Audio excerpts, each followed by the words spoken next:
Hey everyone, welcome back to Beat the Sheet, an Xbox Game Pass challenge. As always, I'm your host Andy Wood, and I'm joined by my co-host Josh. Hello, hello. So, on this week's show, Beat the Sheet goes international with our very own Game Pass World Cup. Hitler comes to the Summer Games Fest, and somebody's managed to make a conference even more boring than the Xbox Indie Showcase. I never thought I'd see the day. Didn't think it was possible, but well done, Koch Media. You've managed to achieve it. I didn't think we'd ever see this day. It's a truly special time. But anyway, how are you doing this week, Josh? I'm doing okay. I had my first jab of my COVID vaccine yesterday, so my arm is absolutely killing me. That seems to be the symptom that everybody gets. So yeah, my arm hurts. Yep. Didn't get in till 2:30 in the morning last night because London's transport network failed me. Slightly hungover. So basically, this is going to be a fun show. I'm looking forward to this. I mean, those are all the things that would go with a normal World Cup. You know, you're drunk, you get home late. It's all there. It's all the spirit of the World Cup. It's all happening. But how are you doing? What's happening in your world? Yeah, I'm not bad. I'm not hungover, which is nice. I'm very happy the football's back. I'm looking forward to now watching 51 games of international football over the next few weeks. Let's be honest, I will watch 50 games because nobody's watching the game to decide who finishes third place. That's not happening. I'll watch every other game but that one. But that's going to be really good. I've also been working on getting Pixel Mix ready this week, our new podcast. So if anyone is interested, we posted a clip this weekend, which had the intro on what that show is going to be, takes you through all the first month of episodes.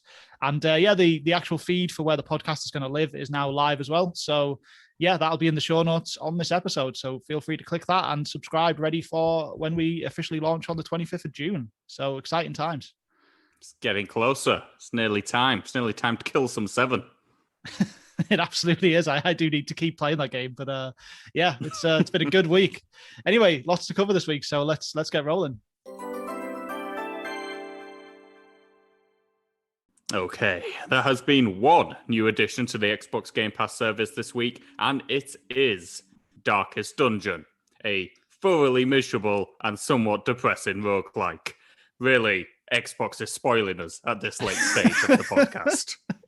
Yeah, they're making no attempts to make us stick around, are they? They're not like look at all this good stuff, guys. Why don't you keep going? You could play all these great games. Like, no, I mean, Darkest Dungeon, just wow. It not only is it a roguelike, but it's a roguelike that its entire gameplay idea is around misery.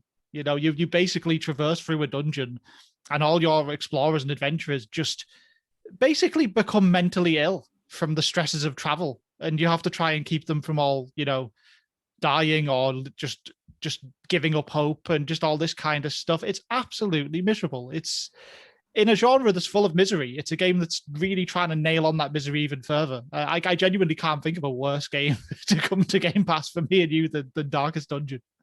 It is pretty frightening stuff. I know that Vambrace Cold Soul, which we played so long ago, which I always almost accidentally call Cold Sore every single time. But Vambrace Cold Sore, that had a very similar mechanic because it essentially was Darkest Dungeon. It just ripped that game off practically wholesale. Yes. Where you also had to worry about your team's mental capacities and had to get to a fire or something because that would make them feel good.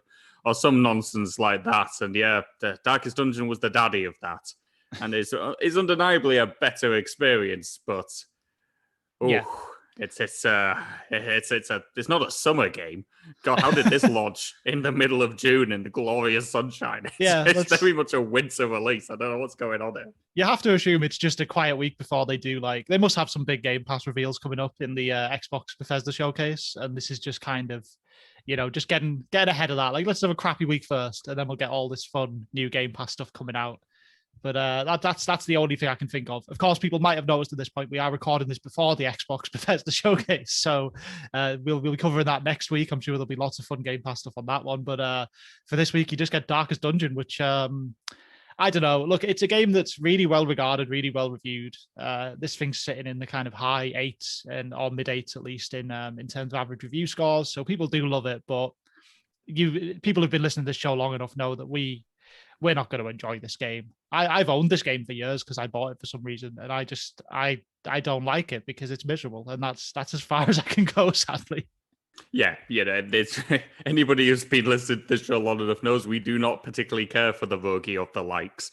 And frankly, this is very much a hardcore version of it. I like the art style, is one thing I will say. I think the game looks quite gorgeous.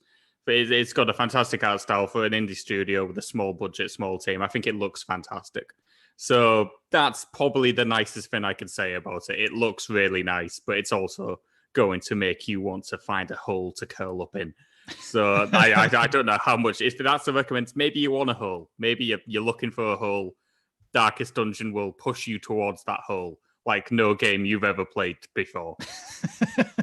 That works for me. Well, no better place to leave it than that. Okay, let's quickly recap our leaving soon titles. Now, these are set to leave on the 15th of June, so depending on when you listen to this, you may still have a little bit of time to force yourself through one if you do try. We've got 5 games leaving the service. They are Ace Combat 7, Observation, Night Call, West of Dead, and Wizard of Legend. Now, we actually spoke, reviewed, or recapped every single one of these games on last week's show. So we don't have anything further to add to these ones. Do check out last week's show if you want to hear our thoughts on them. Last week's show does also include throwbacks to other shows where we reviewed these games when they came out. So we're very much getting to the level of Inception kind of podcasting right now, where we're just throwing you about all over the shop to get more up-to-date thoughts. But I think we can both safely say that you're looking at Observation and Ace Combat 7 as the 2 games you really want to be trying to maybe put an hour or 2 in just to see if you like it. You ain't going to finish them now. It's too late. But see if you like them. Maybe it'll be worth a purchase. They're definitely the 2 best games, I think, of this bunch. Yeah, comfortably. I don't think Nightcall, West of Dead, and Wizard of Legend are particularly worth too much time. Wizard of Legend potentially is a good game. It's just a very difficult roguelike. So, if you're a fan of the genre, maybe check that one out. But yeah, Ace Combat 7 and Observation are the highlights for sure here. Okay, but let's forget all about this Game Pass new additions leaving soon, malarkey. Let's move on to the main event, the Beat the Sheet World Cup. Now, let's give a little bit of context to this absolutely bonko idea we've managed to come up with here. The Beat the Sheet World Cup works similar to the Football World Cup. If you've never heard of it before, never seen it, 32 teams represent 32 different nations, 8 groups of 4. Top 2 go through, round of 16, quarterfinal, semi-final, final.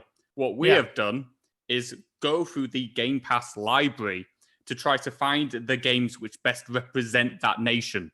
So perhaps they'll be set in it. Say, for example, Empire of Sin is set in the United States. So Empire of Sin could represent the United States at the Game Pass World Cup. We've gone through all of the about 500 odd games we have on our sheet to find those 32 titles. And believe me, I thought this would be very simple, but we started scraping the barrel pretty quickly.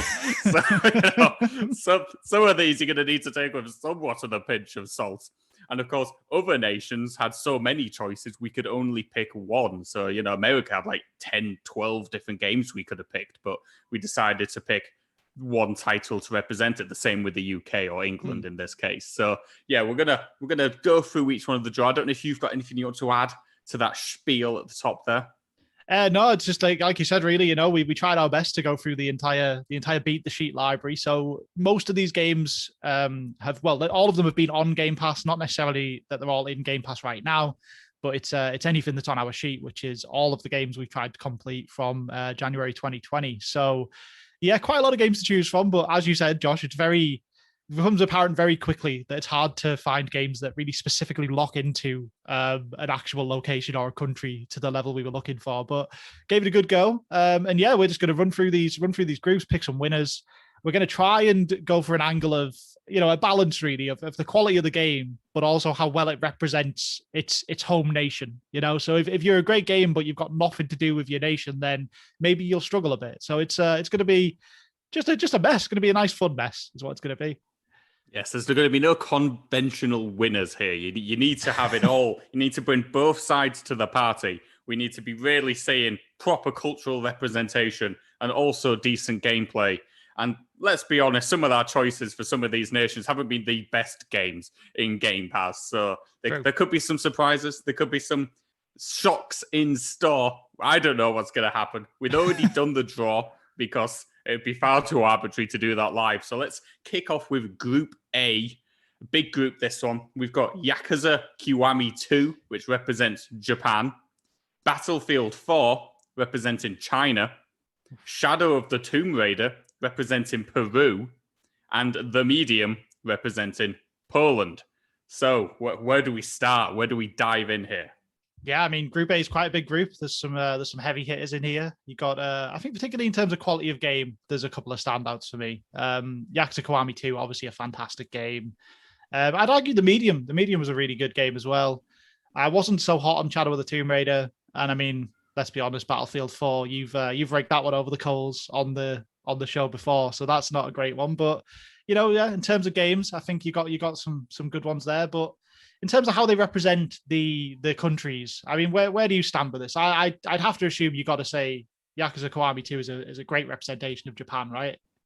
It certainly feels pretty whole and complete, don't you? You got all the convenience stores, the tight winding streets, the glorious neon. There's a lot going on there, which makes me feel like it is quite Japanese. I don't know if you do just walk down the street in Japan and people will just try to punch you. I've never been. I don't know how authentic that part is to the Japanese experience. But, away from that, as if you do avoid those sinister looking men, you would potentially be pretty much okay. So I think Yakuza Kiwami 2 has a very good chance of going through the top of this group. I think it's definitely a good game and a good representation of Japan. Shadow of the Tomb Raider. Now, this is technically set in Peru, but would you really know it? I mean, we both played this game. Would you really?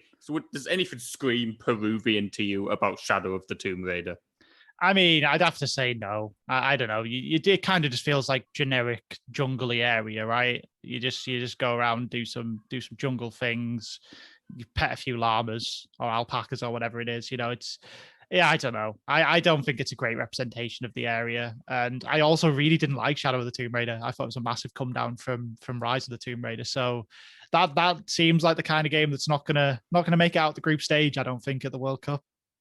Yeah, I think it's in a lot of trouble. I mean, I didn't mind the game. I think the game's quite fun. It tries to shoehorn in a lot of open world survival-y kind of stuff, and it never really takes off. But you can just literally ignore that and almost play it like a linear experience. It's actually a lot more enjoyable for that. So if you are to play Shadow of the Tomb Raider, I would recommend you play it that way.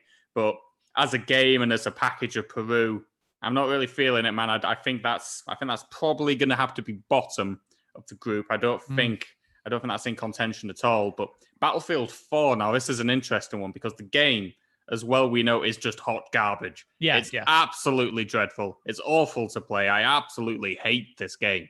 Absolute disaster of a single player mode. It really is awful to play through. It absolutely is. But you do have a few missions in the streets of Shanghai, shooting down folk, doing some, spy op stuff. Does it feel Chinese? I mean, it has a little bit of that to it. It certainly captures a bit of that flavor. Yeah, no, I agree. I've only played the early levels of Battlefield 4, but I have reached the levels set in Shanghai, and it has a good look to it. I mean, obviously, I certainly can't speak to the authenticity of the look, but that's going to be a running theme throughout a lot of the show. But I thought for what it was, it looked like a really vibrant, colorful city, and I liked the way it looked. So yeah, I give it some credit for that. The game is truly awful. That is a real sticking point here. It's a game I don't want to play, but I think because of the way they represent China as opposed to the way Shadow of the Tomb Raider represents Peru, it's at least above that. I think it's definitely beaten that out. So I think the real competition here is, if you say Yakuza Kiwami 2 is top of the group, it's winning. Then it's between Battlefield 4's representation of China or the Medium for Poland, which is an interesting battle. I mean, I think the Medium is quite a cool game. It's quite an interesting game. I did enjoy my playthrough of it, and it's a weirdly authentic setting, right? Like, it's not, because obviously it's set in this derelict, abandoned leisure holiday center, right? And it feels authentic, but obviously you don't see anything outside of that location, so it's quite narrow as well. Now, this is the problem, isn't it? Because it does capture a lot of that Eastern European feeling for me, at least. That it's got a little bit brutalist, is a little bit dank, is a little bit dark. It feels like it was built years ago for some giant political party, and it's all crumbled to pieces. It's all gone away. And I think that's quite cool. And the game itself feels suitably Polish, developed by a Polish team. So perhaps that is not too surprising. And as you mentioned, I do like the medium. I actually think it's a very fun experience. One of my favorite games of the year so far. It's a fairly old-fashioned horror kind of throwback title. By all means, it's not particularly modern stuff, but it managed to grip me, or managed to find it quite enjoyable. And Troy Baker's great in it, but at the same time, he's not Polish. So I don't know how much cop we can put on that one. I think this is a close battle, but I just feel like the medium, as the game is so much better than Battlefield 4, like considerably better. Yeah. And I don't think anybody with a straight face could say Battlefield 4's representation of China is that good. Yeah, well, there is that, right? I mean, I think a running theme, at least in my kind of opinion, the way I'm going to be going with this thing is that I'm going to very much struggle to give any kind of combat/war game good marks for its representation of a country. Like Battlefield 4's gave it a try because you do see a lot of this kind of vibrant city location, which is quite nice. But it's still a war game, and also still a lot of the game is set in other places too. So it's only really a snapshot of, it was a stretch to give this one to China in the setup. So I'm probably leaning towards the medium. I think it just about scrapes this one out in the end. Yeah, I think the medium takes second place. And after all, Battlefield 4 is developed by a Swedish developer. So, are we really going to say about the Swedish developer has a better representation of China than the Polish developer does of Poland? Does feel like we could potentially be making a misstep there. Yeah. So I'm thinking Yakuza Kiwami goes top of the group, the medium in second place. Yep, sounds good to me. Okay, let's move on to Group B then. Group B's got some strong countries, maybe some strong games too. We'll see. So in Group B, we've got Forza Horizon 4, which is representing Scotland in this competition because you do go to Edinburgh in that game. You got Resident Evil 4, fantastic game. That's representing Spain. We've got Nightcall with the famous Parisian justice system. That's representing France. And finally, Metro 2033 Redux, which is representing Russia, because of course it is. So yeah, pretty strong group. What are your thoughts on this one, Josh? I think this is a really tough group to call because there's a real contrast here between quality of game and quality of representation. Because we all know Resident Evil 4 is one of the best games of all time. Yes. A solid 10 out of 10 video game, absolutely perfect. Could we look the people of Spain in the eye and say that the village in the rural parts of Spain that Leon Kennedy visits is an authentic representation of that country? That's the big problem, right? Like weird little broken down Mediterranean village. Just it doesn't feel like it's the most Spanish thing I've ever seen. It could well be one of the least Spanish things I've ever seen. So that is a real problem. You are right. And then, you kind of go on the other side of that and you've got something like, let's say Metro 2033. Now that's a game that I found incredibly tedious. There's no two ways about it. I thought it was just a long, tedious kind of, I guess it's a first person shooter, but you spend more time battling your equipment than anything. I, didn't enjoy it that much. But also, that game is one of the most Russian things I've ever seen in my life. It's so Russian. It's insanely Russian. So where does that fall? It's like, it's almost a complete flip to what Resident Evil 4 is. This is the thing, isn't it? It's a horrible put down for the people of Russia. So essentially saying this post-apocalyptic nightmare of a video game is the most Russian thing we've ever seen. But it does feel pretty Russian. Everybody's drinking vodka.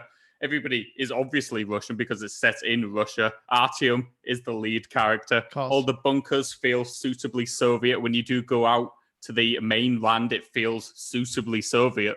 So there's a lot there. There's a lot going on there, which makes it feel very authentically Russian, despite the fact I have been to Russia and I'm fairly certain I didn't see any mutated freaks running about the streets. Well, Josh, so, in defense of the game, this is 2033 and we're only in 2021. So give it 12 years, come on. Boot in another 12 years and let's see where we end up. So, Metro, I think that's got a very good chance of getting through this group. Yeah. If Leon Kennedy was eating some tapas, maybe taking a little snooze, then maybe he could have been representing Spain better. But he is an American who's been foisted into Spain. So there is that. Maybe he'd just do his American thing. I don't know. Maybe he wouldn't embrace the local culture like he perhaps could have done. Scotland, though, is the very interesting one here because Forza Horizon 4 is essentially the entirety of the UK, or at least the very northern parts of the Lake District, and a little bit beneath that. But it does have a very authentic representation of Edinburgh. We've both been to Edinburgh, I'm assuming. It's a gorgeous city, and I feel like Forza actually does it justice. You can catch a lot of the streets. You feel like you are in the streets of Edinburgh. You can see the castle, you can see all the winding roads. A lot of the housing looks very similar. It's a very cool representation. It really is, yeah. I think it's a very authentic representation, especially considering the fact that it's a driving game. It's very easy when you make a driving game to kind of just phone in a lot of the scenery and just kind of, because people are going to be racing past it at 200 miles an hour anyway. But, Forza Horizon in particular doesn't do that. So I think it's a great representation of Edinburgh. I also think that Horizon 4 is probably the best racing game that exists currently. Every time they release a new Horizon, it just seems to raise the bar.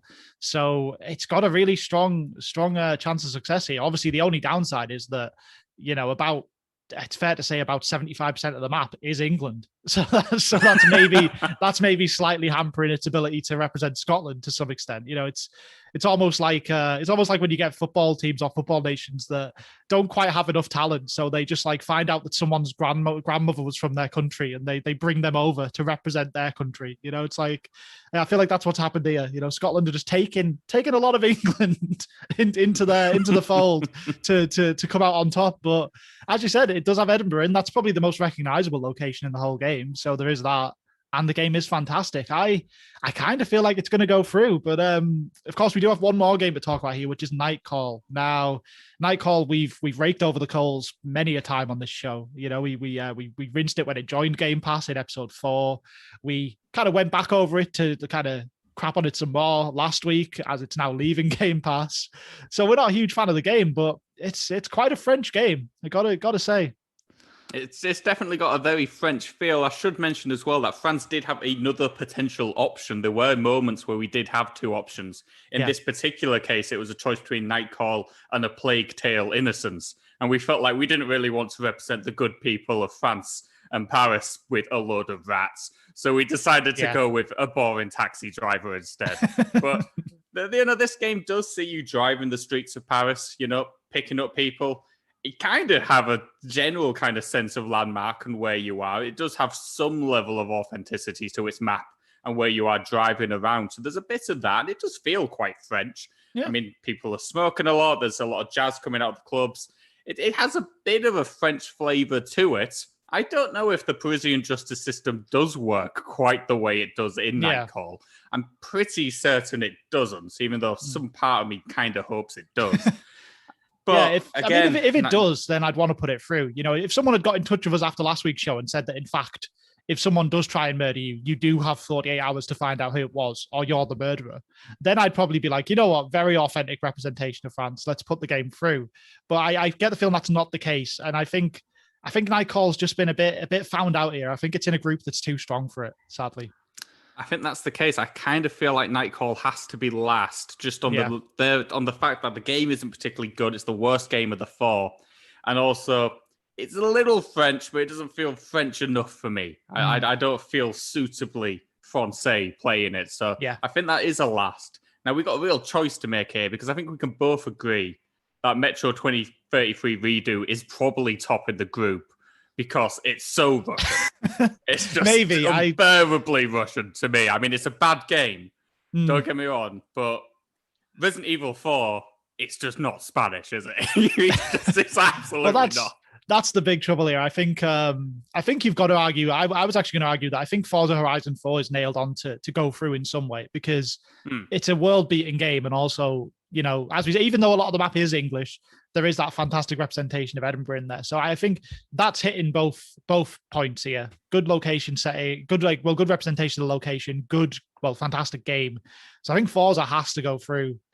And then, yes, I mean, I think we both know that Resident Evil's going out here, don't we? That's what's happening. I love that game, but I cannot in good conscience say that is any representation of Spain. I just can't. Unless Spain is made up of the same man who just appears, like, 5 different character models that always just come at you for the whole game. You know, I mean, I've been to Spain a lot of times and nobody's chased me with a chainsaw. So I just can't in good conscience say that that's going to be going through. So I think it's got to be Forza and Metro progressing, but I don't know who wins the group. I think it's tricky.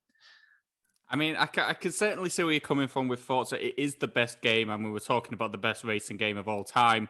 That representation of Edinburgh is pretty gorgeous. It's also slightly hilarious that it's 75% English. And part of me does kind of want to put it through on top just for that as well. So I think I can be, because Metro just isn't a particularly fun game. We don't like Metro that much. Exactly. It's really quite poor. So I think Forza top and Metro second is a fair choice there. But I mean, Resident Evil 4, any other competition, you're looking at a run to the semi-finals. Final. I mean, we're doing our Game Pass top 50. Resident Evil 4 is going to score pretty well in that, but in the World Cup of Beat the Sheet, it's just not doing it for us. Okay, let's move on to our next group. It's Group C. And in this group, we have Kona representing Canada, Call of the Sea representing Tahiti, Deliver Us the Moon representing the Moon, and Untitled Goose Game representing England. Now, you may have noticed that one of these entries is perhaps a little bit ridiculous. Untitled Goose Game, is that the best representation of England? I don't know. But no, it's the Moon Game. What's going on there? How justify ourselves? I mean, look, there's no world in which 32 different countries are well represented by the games on our sheet, sadly. You know, we came at this idea thinking it was genius and we'd be sorted in like an afternoon. And then I think we started to struggle after about half the list. So by the end, you know, a bit of a stretch. But, you know, look, the Moon has had some great representation in Game Pass. You know, this wasn't even the only option for the Moon. There's been so many find out what happened in space games. You could attribute many of them to the Moon or even just general space. We could have had space in the competition. Maybe we still do. Who knows? But look, the Moon. I mean, tell you what, let's start there. Look, Deliver Us the Moon. Great representation of the Moon. It has to be said. I mean, it is the Moon. You what more can you do? It's the Moon. You go on the Moon. You walk on the Moon. You do zero gravity on the Moon. Frankly, I don't think I could have a better moon-based experience other than becoming best buds with Elon Musk. This is about as good my moon life is ever going to be. So, you know, as a game representing the Moon, Deliver Us the Moon does a damn good job. Yeah. But Deliver Us the Moon play a good game of Moon? Because I don't know, man. I don't care for this game. It's one of my least favorite what happens to them in space games. And, you know, that's a separate list of about 72 entries. So, you know, that's not great. That makes up 33% of the sheet and still. But yeah, I mean, look, I found it was a middle of the road what happened in Space Game for me. I thought it did just enough to carry you through the kind of 4 hours that it ran from. I didn't really know what was happening, it has to be said. I think there was a part at the end of this game where it turned out you were a different person to who I even thought you were. And that wasn't meant to be a twist. I just didn't know. So, you know, it had problems with its storytelling and maybe some problems with its gameplay. But the parts where you were just mooning it up, you're just out in space doing some zero-G stuff. That was all really good. There was some good kind of kind of panicky bits where you run out of oxygen. You have to get somewhere quickly. Another thing that would happen on the Moon, it's fair to say. So very good Moon representation, kind of mediocre game. So it's got a chance. But look, let's move on. Let's go to Canada. Let's go to Canada here with Kona. Now I kind of think this is, as a game, this probably sits around the same quality level as Deliver Us the Moon. I thought it was interesting to an extent, but kind of a bit slow, a bit plodding. You know, you're basically in this barren Canadian area and you're trying to figure out. Well, it's what happened to these people in space, except for in Canada. It's what happened to these people in Canada. So it's basically just that as a game. And, you know, I didn't find it too interesting. I kind of had to really scrape myself through this one. But I don't know, as a representation of a quiet little, well, ridiculously quiet, there's no one in it, little Canadian kind of villagey town place, I quite liked the setting. It has to be said. Yeah, I quite like the setting of Kona. It was set in the 70s as well, so it was like a more old-timey version. It's not a particularly modern version of Canada, but it's got all the cabins, it's got a lot of snow, it's got a lot of wildlife and beauty to it. It certainly feels quite Canadian. I don't know how often you get attacked by wolves in Canada. Maybe some of our Canadian listeners can let us know. I didn't get attacked by wolves on the time I went, but maybe I just didn't hang around enough places where wolves were. So, you know... Or It could maybe just be as since the simple as that. 70s it's got quieter. Maybe the Wolves were really running rampant in the 70s, and we've reined it in now. Humanity has took over Canada a bit more from the Wolves. The wolf overlords have had to dial it back a little bit and live in peace with their Canadian neighbours. But as you mentioned, Kona, I think I prefer Kona as a game to Deliver Us the Moon. Yeah. I think it's slightly better. I quite like driving my big stupid car, looking at my map and, talking to nobody, because it's a detective game and therefore talking to people would be a crazy idea. Who would want to do that in a detective game? So it's tough, this one. I feel like the Moon might have slightly better representation, but Kona might be a slightly better game. It's pretty even Stevens. But what about Call of the Sea? Now, Call of the Sea is all about going to the French Polynesian Islands and exploring around that area. We've given it to Tahiti on the whole. I mean, actual people with geographic nous would probably say we're absolute morons. But we're going to say it's Tahiti. And I suppose it's quite Tahiti. I've never been, so I don't know. This is going like it would be. This is going to be a theme for some of these things. We've never been to these places, but I think it's very beautiful and colourful. It's a lovely area you explore in this game. It feels incredibly tropical. Until things all go to hell. We won't go too much into what happens in Call of the Sea, but it gets pretty.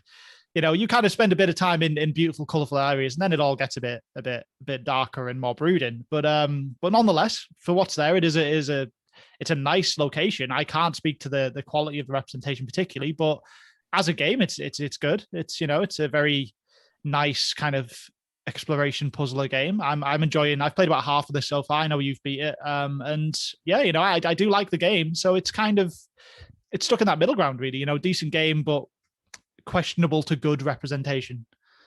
Yeah, I don't know how many endless puzzles you have to solve on Tahiti to get around the island. I imagine it's somewhat less than this. I'd like to think they've streamlined it. But again, this is another game set in about the 1930s, I think this one is. Yeah. So maybe there was a lot of puzzles back then. Could have been. Big props for a bunch of English people going out to random islands and just taking all their stuff. That's a very authentic representation of history, so you can't massively argue with that. So I guess they've done that bit pretty well, and the game is fun. It's a lot of fun to play. So and it's another one. I think we got 3 games there, which are very much neck and neck. I don't know which one would go through. I think we can both agree, though, that I've never played something quite as English in my life as Untitled Goose Game. Yeah. Because if you was to say to me, what is England? I'd say it's a bunch of people being annoyed by a goose. And that is about what it is and what this game is. Yeah, Untitled Goose Game is the most English thing I've ever seen. There was a chance at some point that we maybe would have used something like, even FIFA, you could argue it could be England. Or obviously Train Sim World is literally you drive trains around England. Bomber Crew, you take off from England to do bombing missions. Those are all quite English, but Untitled Goose Game is the most English thing I've ever seen. I think it's so English that people who aren't from England won't even realize that that's actually what England is. It's like it goes past any kind of stereotypical representation to an extent. It's just a quiet little English town. There's a pub, there's some shops, there's a goose that's pissing everyone off. It's all there. It's just beautifully English, and it's also a great little game. So I think this is sailing through this group, to be honest. Oh, I think this is just a comfortable top of the group game. I mean, it's a fantastic game as well. I love Untitled Goose Game. It's so much fun to play. It's an absolute delight. And you're right, this is Middle England.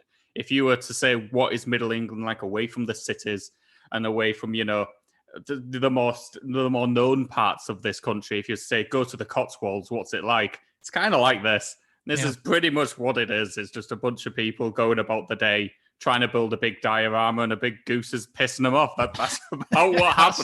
That's it. That's it. That's absolutely. Are you even English if you've not locked yourself in a phone box as a goose tries to attack you? I don't know if you officially are. So I mean, where I live in England, in York, there's just a common, completely normal thing that happens where sometimes all the traffic will have to stop because a horde of geese have chose to cross the road at this current time, and just big traffic jams. Everyone's trying to get home from work, and it's like, oh, looks like 10 geese are crossing the road right now. We'll all have to wait. It's just what happens. It's just, this is it. This is England, absolutely. And clear winner of this group. Absolutely. But who do we pick for our second place game? Now, I'm really torn on this, man. I think this is tough.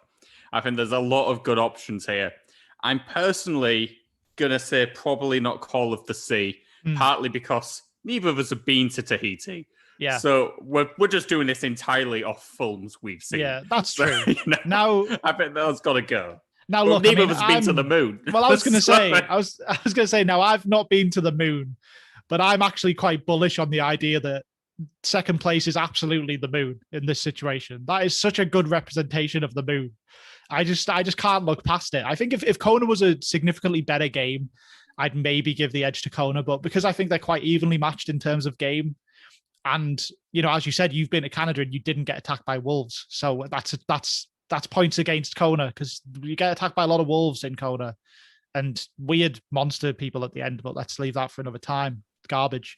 But yeah, like I just think Deliver Us the Moon it just hits that moon criteria so well that I'd have to give it to it. I mean, it's a damn good moon. You just can't argue with that moon. So I'm going to agree with you. I'm going to say let's put the moon through in second place and move on to our next group, Group D. And in this one, we have Wolfenstein: The New Order representing Germany. I'm so sorry. We've got Surviving Mars representing Mars. We've got Empire of Sin representing the United States of America. And we got Battlefield 3 representing Iraq. Now, this is a group we could quite easily put our foot in. So let's very delicately go through these particular choices. There wasn't a lot of choice for Germany, which is why we ended up having to put the game with the Nazis in. That's the choice. We're very sorry about that. Yeah, it was either that or Peggle, because Peggle has that Ode to Joy song, and that just felt like a tenuous link. So, we couldn't really go for Peggle, sadly. But look, we went for Wolfenstein. Wolfenstein's a fantastic game.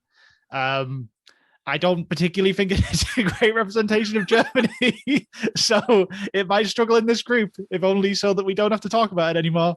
I think we can all agree that it's not a good representation of modern day Germany. So we'll quickly move on and say that's bottom and move on to our next game.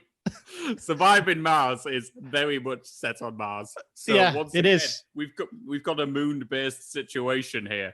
We can't go to Mars. We can't just get on a plane and go. So we're very much basing it off maps and what we've seen of it in movies. And to be fair, a lot of this planet in this game was based on actual geographic NASA ship maps from Mars. Yeah. So, it's even quite authentically Martian. That is true. That is a very good point. But at the same time, you do spend a lot of time in this game building civilizations on Mars, which you can't do. So that's not very authentic right now. It maybe down the line it might be. But Deliver Us the Moon, you'd walk around on the moon a bit. People have walked around on the moon. That's something that we've done. Maybe we haven't built giant bases there, but nonetheless, we've done some walking. Whereas Surviving Mars, I don't know, man. I don't see any domes on Mars with people in. So, tricky one. It's not happened yet, and as well as that, Surviving Mars, the game is just too dense, and too complex to be any level of fun. So we're struggling in terms of game content, and we're not yet on the Mars, so it's not too authentic either. Very true. I mean, the United States, Empire of Sin. Now we could have picked bloody anything for this. This was so many choices. We had Empire of Sin, we had the Fallout games.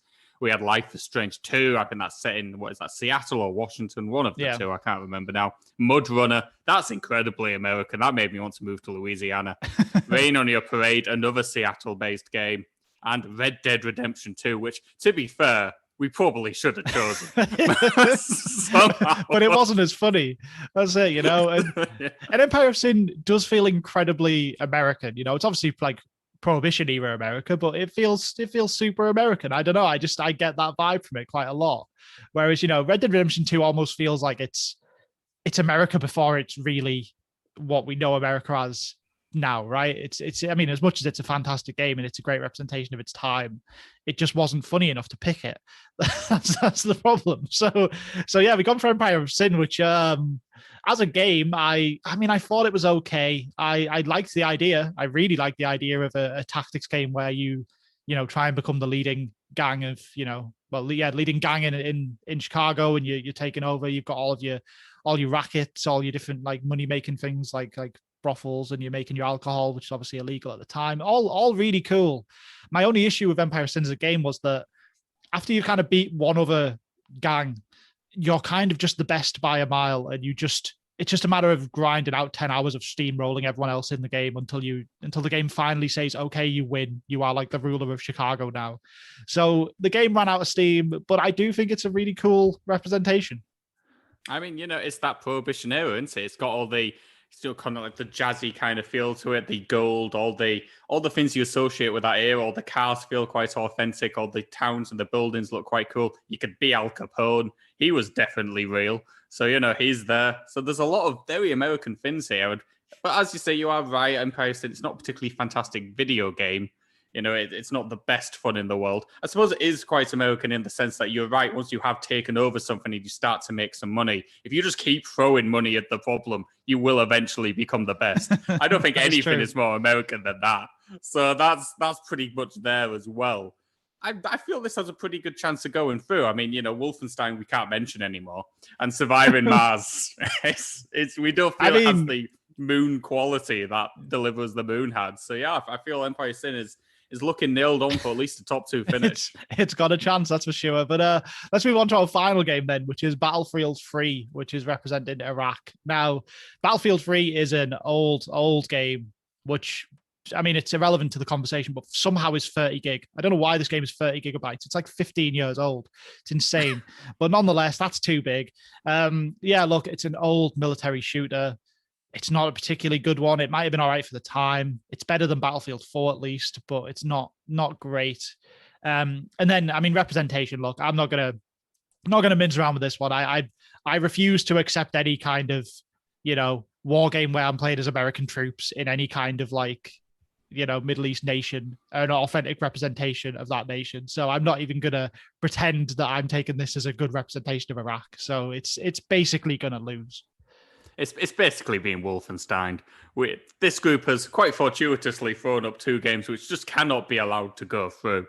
So it's almost a de facto top 2 here. So the only thing we can really discuss, I mean, I could mention that Battlefield 3 is fairly dreadful as well. It's a really bland and tedious military shooter, leagues behind what Call of Duty was doing at a very similar time, and has basically been the case ever since. I've always felt COD has always had the leg up on Battlefield as a game series, and that has continued since then.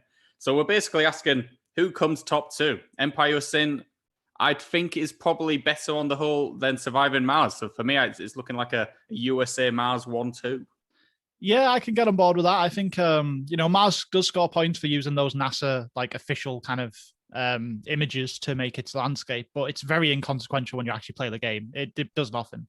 And also the game has like a 6-hour tutorial, which is the second longest tutorial in Game Pass after Levelhead. So that's too long.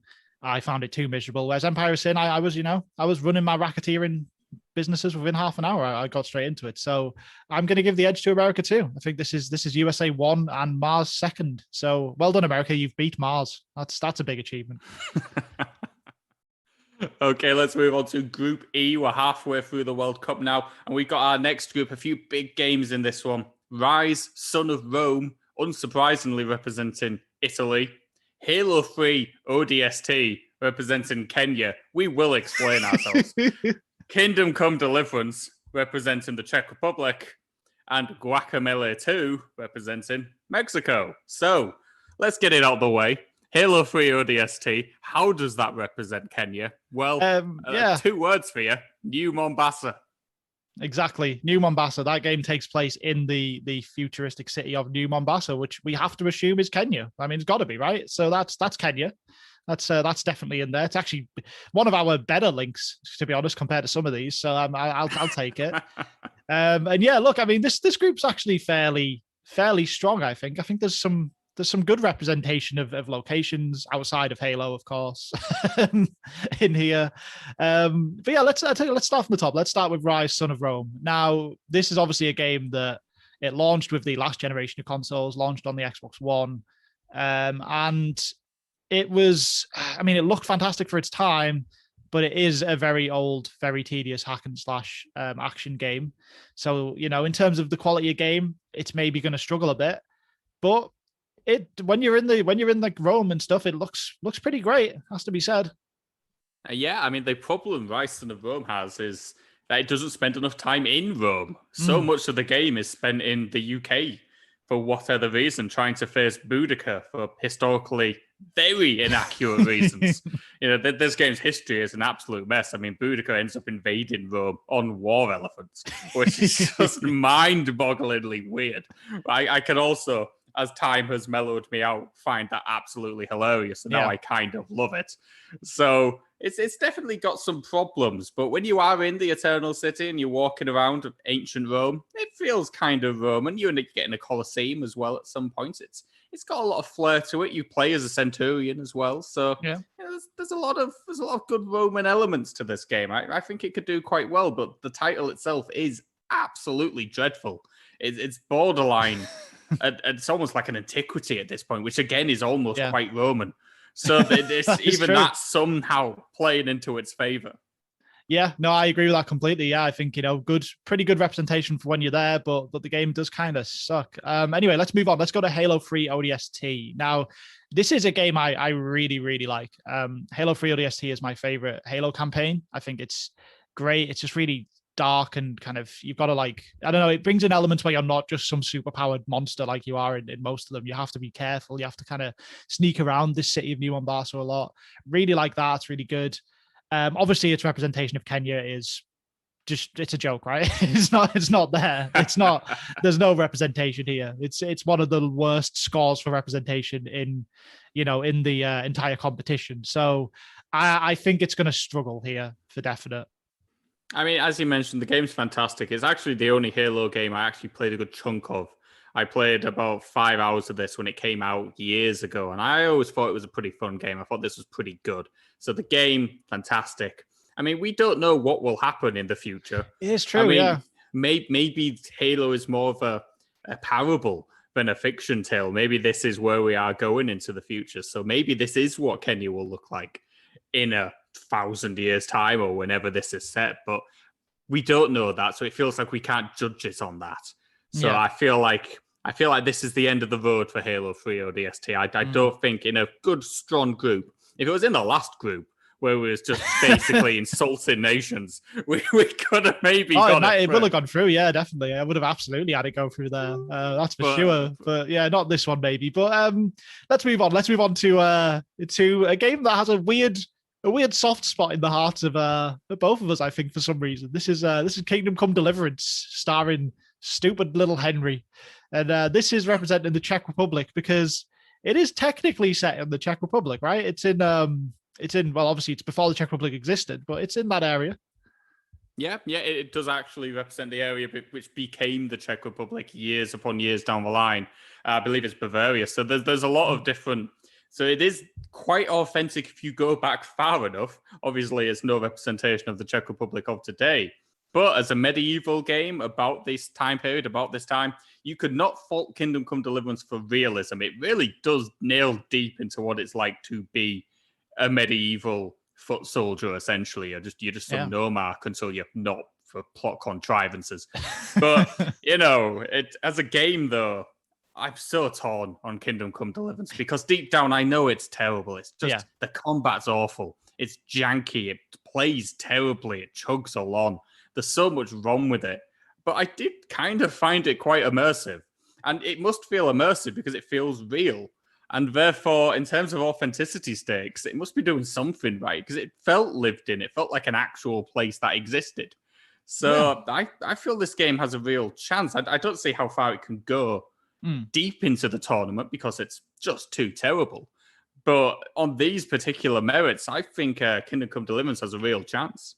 Yeah, it's a good point. I mean, it's an absolutely unbearably miserable game to play. But then it would be unbearably miserable to be just a kind of poor, son of a blacksmith who becomes a kind of crappy foot soldier in that time. You're going to have an awful time. You're not going to have any money. You're going to get told off for standing in the wrong place at night and then get punched in the head by some guard who's just a bit overzealous. These things are totally going to happen in an oldie worldy place. So very authentic for what it is. Obviously it's up for debate if we can count that as an authentic representation of the Czech Republic or if it's just an authentic representation of Bavaria, but it's authentic in some ways. The game is dreadful. I mean, I'm similar to you in a way that I kind of look back on it with some weird fondness, but I know that this is at a stretch. It's like a 5 out of 10 game. That's probably where I'd land with it. It's got just enough about it to dragging me through. But I had a miserable time scraping this one out for leaving soon because it's long as well. It's like 25 to 30 hours, and it was a real challenge. I'm surprised this podcast made it past that week.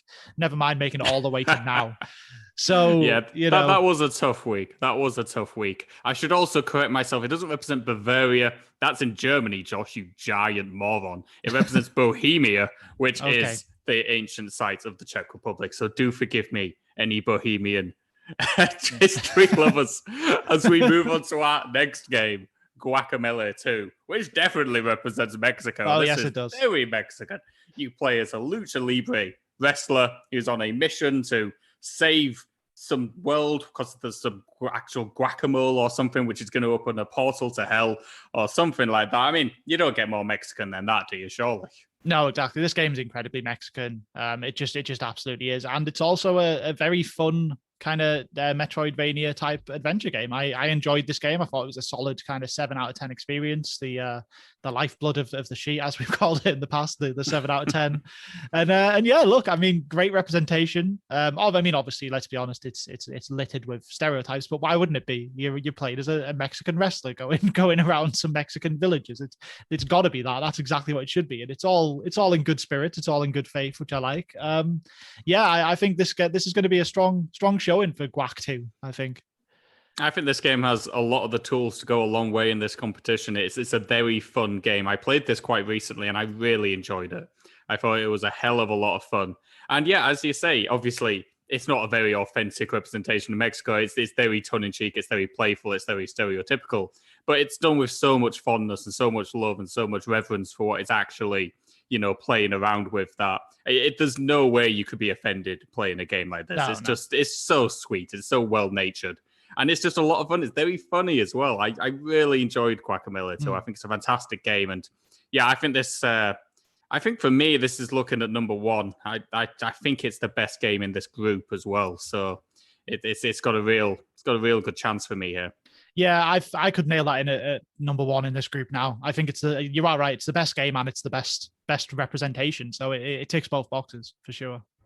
Absolutely. But that second slot, that's when it gets a little bit tricky. I don't think we can really count on as New Mombasa. So we're going to have to move away from that. So the question is how much love do we want to throw Henry's way? Or do we want to accept the war elephants of Rome?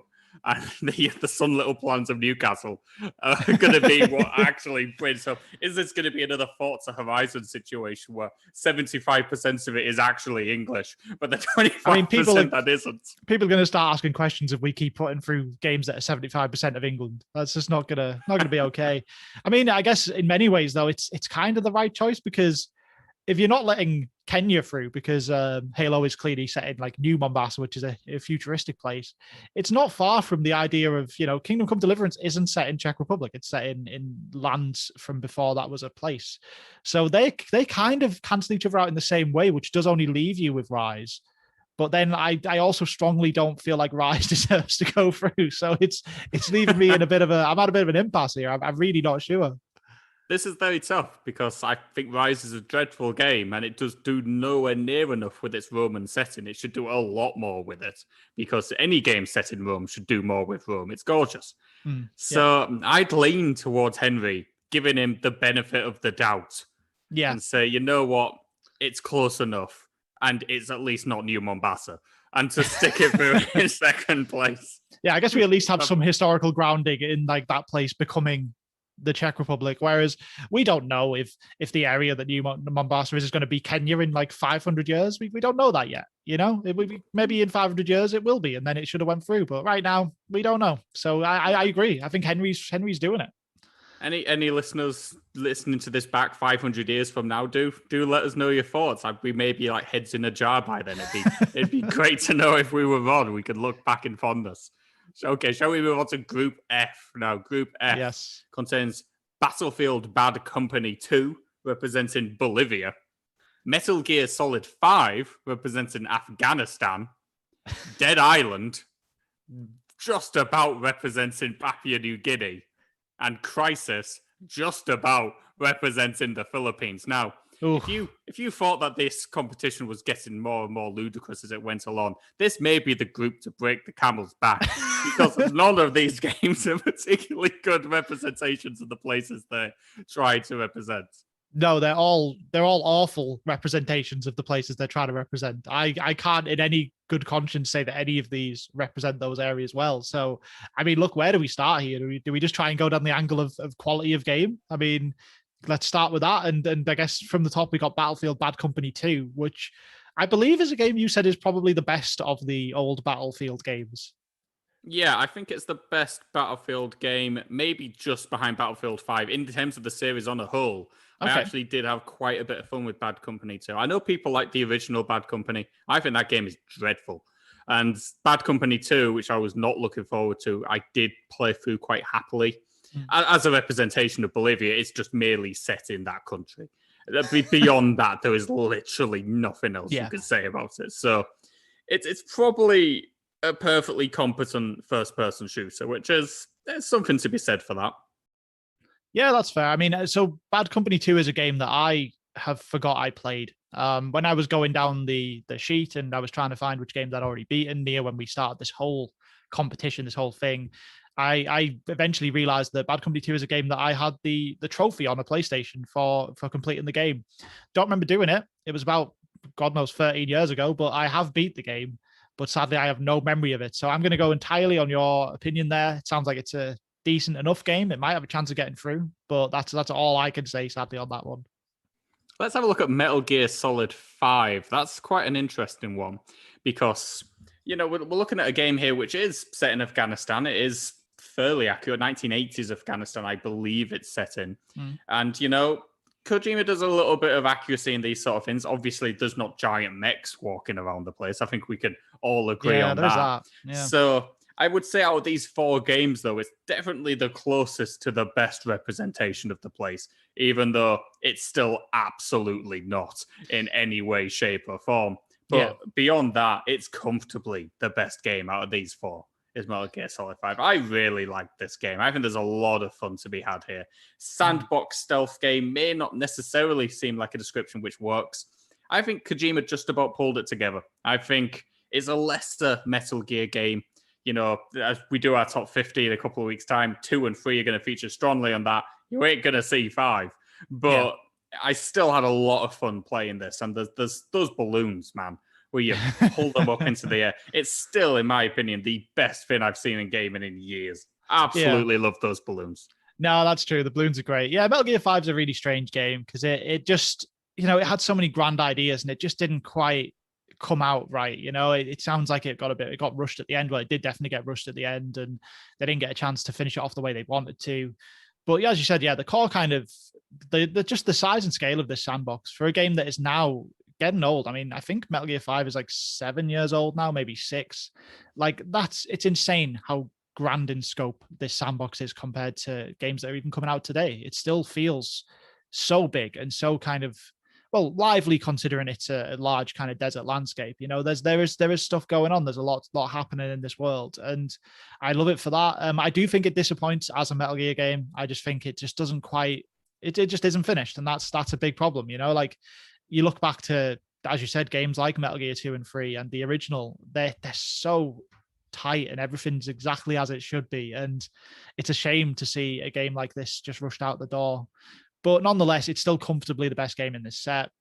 And location. Look, in terms of at least the kind of landscape, it's a beautiful setting. It feels big and lively. So I will give it some credit for that. Again, it's basically just another country getting used for a war game backdrop. So I wouldn't be speaking too strongly on it. But in this group full of miserable representation, it probably does stand out as the best one. I mean, and the games it's up against, you look at Dead Island here. Dead Island is just absolutely dreadful. We've said it's representing Papua New Guinea. That's debatable, to be honest. It's some island, and I think it was mentioned it was based on Papua New Guinea. So that's why it's representing it. But beyond that, there's no representation here. The game is a clunky mess. It's a dreadful zombie shooter, which nobody should be spending any time with in this day and age. So I don't have a lot of positive things to say about this one. No, Dead Island was a decent idea at the time, to go for this like melee focused, zombie apocalypse type game on a beautiful island with, obviously with some shooting elements and stuff too. It's a good idea. It's very janky, very clumsy. I don't think anyone is particularly bothered about this series. I don't think anyone cares for the sequel. They keep insisting will come out at some point. So I don't know, bad representation. It is the worst game in this set as well. So I think that's nailed on to be last place here. Yeah, I don't think I could disagree with that. Now, Crisis is an interesting one because, again, it is set on the Philippines, just off the Philippines, I believe, on an island to the side of them. So near enough, certainly near enough for a list which includes the moon to get it on to this competition. Yep.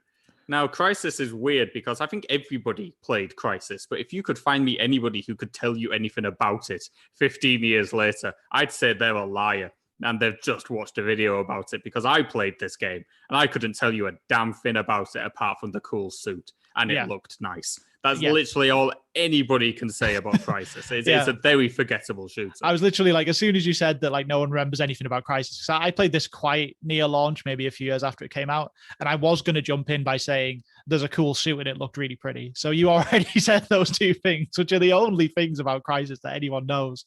Whether that's enough to carry it through this group, though, because this group does suck, is an interesting prospect. I don't know. I mean, again, it's another game where the representation is just an absolute zero. I don't, it's just some random island that happens to be near the Philippines in the game. There's nothing about it that screams like anything to do with that area other than that they just needed a place to set the game. So it doesn't do well for that. But I mean, look, if we go back over the full group now, you've got Metal Gear Solid 5 comfortably number one, Dead Island comfortably last place. So you're left with Battlefield Bad Company 2 representing Bolivia and Crisis representing the Philippines, which are kind of both middle of the road games with poor representations of the location. They're very evenly matched.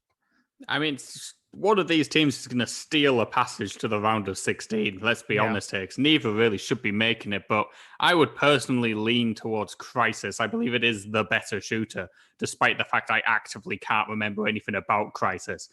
That's just a gut feeling more than anything else. I mean, look, you can't put a war game through as a representation. So I think you got to be looking at Crisis here. Yeah, and I literally can't remember Battlefield Bad Company 2, despite the fact I have completed it. So it's forgettable for me, and Crisis forgettable for you. It's all a mess. But I think that locks that group in for me. I'm happy with those results.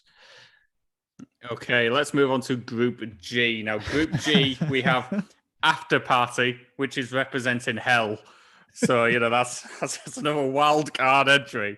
We got Hellblade representing Iceland, F1 2019 representing Monaco. It does. Don't at me, it just about does. And we're sorry again. Dante's Inferno representing Vatican City. Now, let's get that one over with as quickly as humanly possible. Right. Well, yeah, look, Dante's Inferno is, it's quite a fun game, an old hack and slash game in the vein of a Devil May Cry to an extent. But you do spend this whole game going through the circles of hell, I believe. I've not played this in a long time, but I think you hit it last year, right? I hit it a couple of months ago, bizarrely, for absolutely no reason. You do go through the circles of hell. The only time you're actually anywhere near the Vatican City is right at the start, because it's obviously a game set in the Crusades, where your character is being issued an order from the papacy in Vatican City at that time. So it does briefly go there before it goes straight to hell. Quite literally. So it does that, but of course it is a bit of a grudge match here in this group. Yeah. We haven't had too many of them, but I don't think there's any bigger grudge match than Vatican City versus Hell. Yeah. So I guess we now need to look at which one comes out on top in this group. Yeah, let's do that. I mean, look, you've got After Party there representing Hell. There was obviously, as you'd imagine, quite a few options for Hell. But obviously, Doom, of course. Another option for Hell would have been Dante's Inferno, but we gave that to the Vatican. So that's that one. And then, we settled for After Party, because After Party is a very creative, fun representation of Hell. This is a game where two friends end up in Hell, and they have to try and outdrink Satan to escape from Hell and get their lives back. And it just represents Hell as this place where, a bunch of torture is happening, like from 9 to 5. The demons are just ruining well, not the lives, but the deaths of these humans and these people. But then once they're off the clock, they all just go and have a drink together because it's just work. It's the demons don't hate them. It's like, that's the job today. We did some torturing. Now we're going to go and have a nice drink and chill at the bar until tomorrow. And it's a very, very fun representation of hell. It has to be said. I do think the game didn't quite live up to its full potential. I do like Night School Studios. I think Oxenfree is great. I'm looking forward to the sequel to that. I just think After Party just missed the mark a bit, and it was plagued with performance issues, which did hamper it quite a lot. But at the same time, the representation of hell is very, very fun. So it's a tricky one.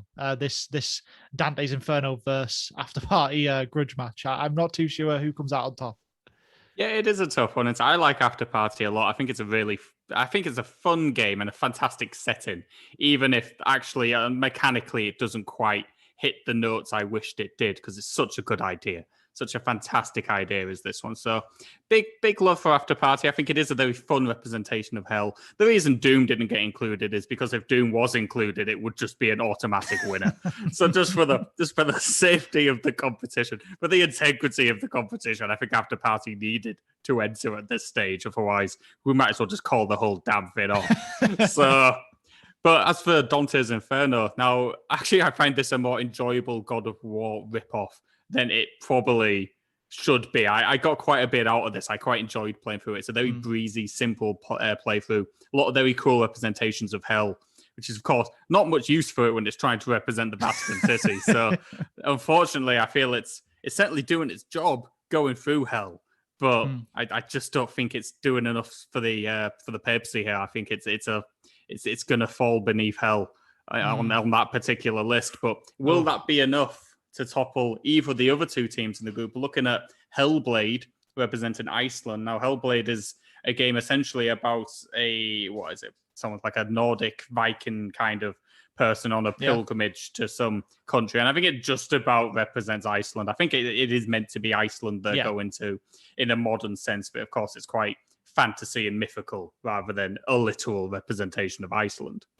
Yeah, exactly. Hellblade is, I know Hellblade 2, I think, is actually set in Iceland to a greater extent. But Hellblade 1 was, I think, set, as you said, in a vague area that is meant to be Iceland in some way. So, it's there. So representation, it's struggling. Hellblade is an interesting game. I think it does some stuff which is just so, like, its sound design is incredible. Like, it genuinely has realistically the best sound design from any game in this list. I think it's absolutely fantastic stuff. If you play this with some like surround sound headphones or something, it's really clever, really cool.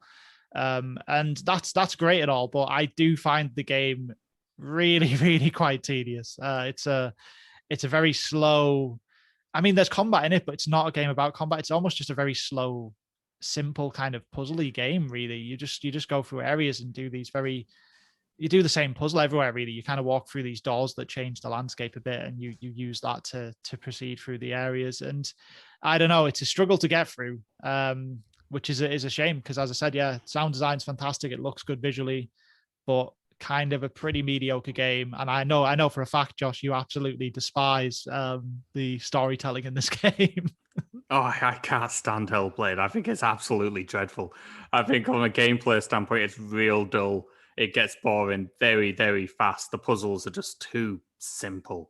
And often you know what you have to do, but you just can't line up the stupid rooms properly. And it's just infuriating. All you can hear is these bloody whispers going on all the sodding time. It's fantastic the first few moments in the game. You think, God, this is some fantastic sound design. But when you can't get a circle to line up and things just don't stop whispering, it just gets annoying. And the portrayal of mental health is certainly not one that I think is particularly fantastic. But so I think Hellblade is struggling a lot here as a representation of Iceland. It isn't one, and the game is just dreadful. Okay. So I think we park that one as a dead last to move to. Let's pick up our keys and get into the F1 2019 season and get all the way to the Monaco Grand Prix. Because obviously this game could have represented about 23 different nations. Yeah, it definitely could have. But, Monaco it's the kind of one race on the F1 calendar that is, it gets a lot of fanfare, gets a lot of like buzz through media that isn't just F1. I mean, it's a dreadful race. It's the absolute worst racing track in the world, but they can't get rid of it because Monaco brings in too much money, so they have to keep it. So, that's all very F1. Kind of a garbage race that has to be kept in because it makes too much money. That feels right. But yeah, I don't know. I mean, these games are great. They're really good. I mean, we've spoken a good couple of times in the show really about how we were dreading having to play Formula One racing games, and if anything, they're one of the more thrilling races we've played. Like, you wouldn't think that driving around a track for like 30 laps would be exciting, but it totally is. Like, just chipping away at the kind of, lead that someone's got in front of you. You're cutting half a second off at every lap and you're just going to catch them in time for the race to finish. It's actually really quite thrilling. So yeah, I mean, I don't know. It's probably, I think it is the best game in this group, but also Monaco is just one track in the game. So representation is a bit of a struggle. It is, as you say, F1 2019, fantastic racing game. If it wasn't for Forza Horizon 4 on the service, it's probably the best racing game in Game Pass. It's really fun to play. I really enjoy these titles. Did not think I would do.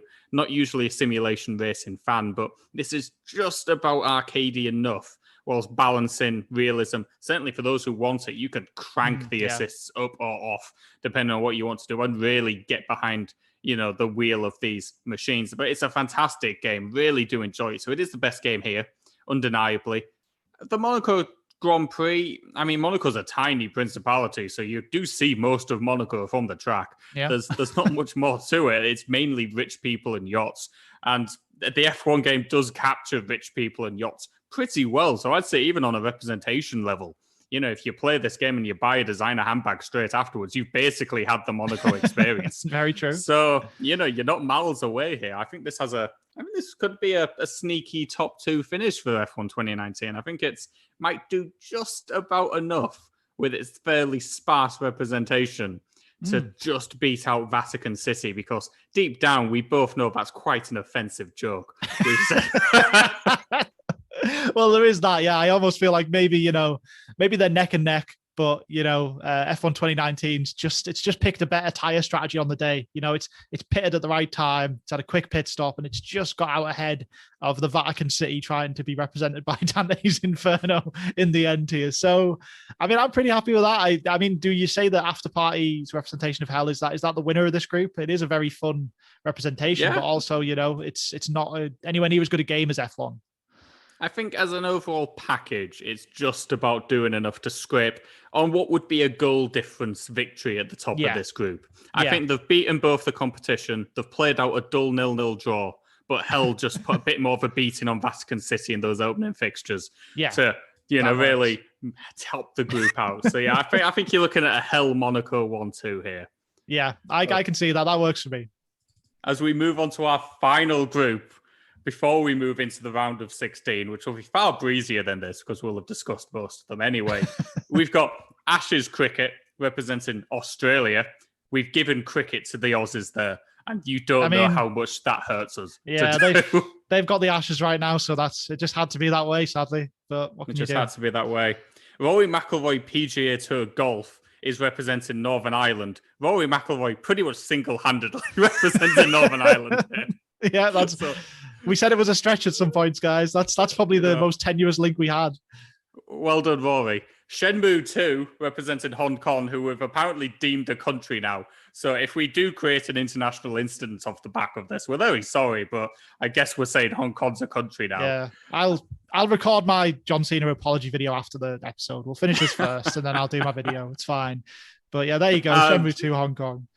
And Metal Gear Survive representing Angola. So this is an interesting group. I think there's some potential dark horses here. I mean, Rory McIlroy is very Northern Irish. Just because he is Northern Irish. I mean, that is incredibly authentic. That is a Northern Irish man. So that's a really authentic fit. I mean, is it authentic for the location, though? That's another matter. I mean, because he's just playing some golf in different places around the world. So I don't know, if you take a Northern Irish man to an American golf course, is that then a good representation of Northern Ireland? I don't know. It's a tricky prospect. I'm not sure. It doesn't help that the game kind of sucked as well. But that's another hurdle for that one. But I don't know. I mean, it's an interesting idea. As well as that, of course, we've got Ashes cricket being the other sporting title in this list. And I mean, we kind of love these cricket games, right? I mean, this was this was a weaker entry than the sequel, which was Cricket 19 that we played.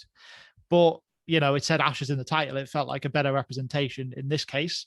And, cricket is quite Australian, sadly.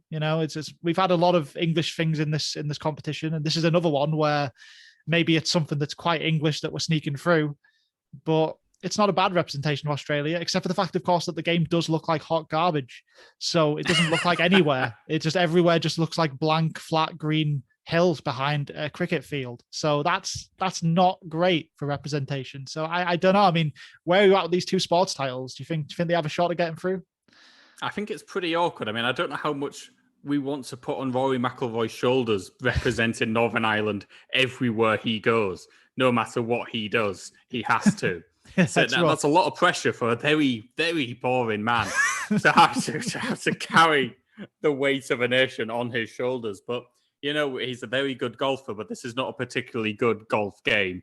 It's perfectly serviceable, but, it's a far cry from the Tiger Woods days of old. Let me tell you that much. Tiger Woods would have carried the United States on his gosh darn back all the way to the final.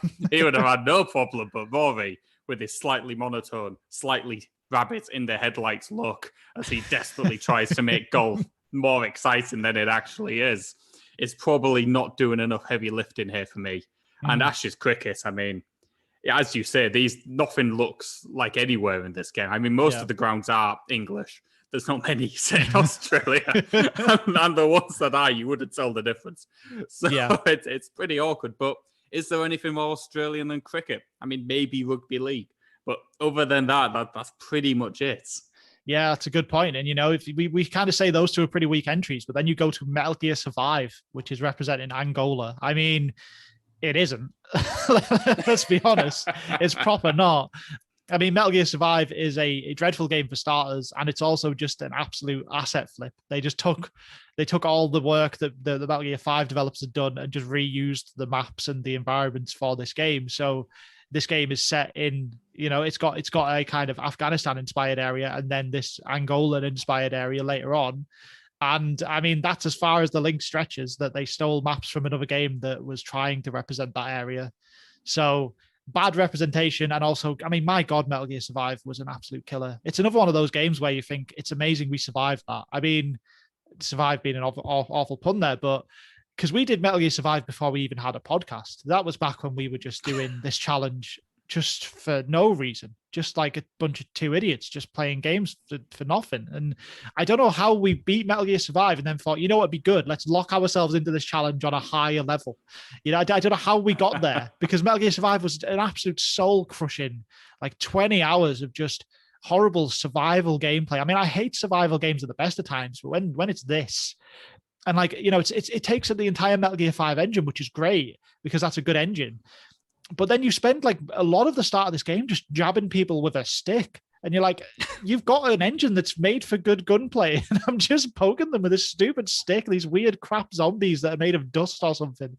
It's just a dreadful, dreadful game. I mean, I'd argue Metal Gear Survive has to be bottom of this group, even with Rory representing an entire country. I mean, it's a dreadful video game. We all know this. Metal Gear Survive was not fun. The fact that that stick was basically the best weapon all the way through the game is bonkers. The best defense was put a fence up, hit them with stick.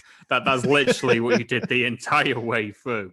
And as a representation of Angola, I mean, it's not a particularly good one. I'm pretty certain there aren't zombied freaks wandering the gorgeous verandas of Angola somehow. So I think it's a dead cert last of the group. I don't think anybody could argue with that.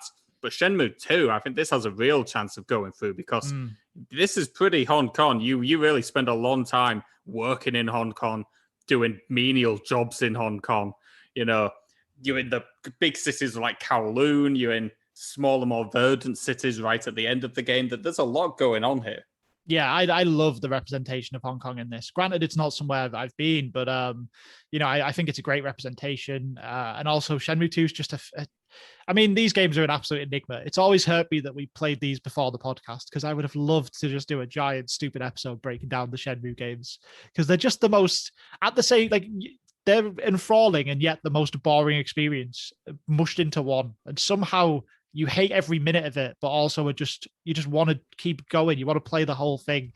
And I mean, not to mention that nothing happens because they planned it to be like a 19-part series, and these were just meant to be like the opening 2 scenes of that entire vision. So literally, the game, like, there's nothing of any import happens in either game, really. And yeah, I love it. I absolutely love it. I think the way these games represent Hong Kong, or the way Shenmue 2 represents Hong Kong, is almost like, it feels like the Yakuza games are kind of the next step of that, right? Like the way that Yakuza represents Japan, it's just this small but very intimate setting, and it feels very authentic at every kind of corner you go around. So I love the representation, and I love the game, and I just think it's nailed on to be top of this group for me. I love Shenmue 2. I shouldn't, because it's absolutely dreadful in so many ways, but I really like this game, and I like this series a lot. As you mentioned, it is the part 2 of like a 19-part chapter, which was lost for 15, 18 years. They finally get a Shenmue 3, and he just continues the 19-part saga. And I absolutely adore that. There was no effort made to close the story. He just assumed we'd pick up and carry on where we'd go. That's just wonderful, Shenmue. It's everything you could want from this game. It's fantastic. And as you say, as a version of Hong Kong, you don't know what's around the corner. You're excited to explore it. You know, the Yakuza games could not exist without this title. They just wouldn't.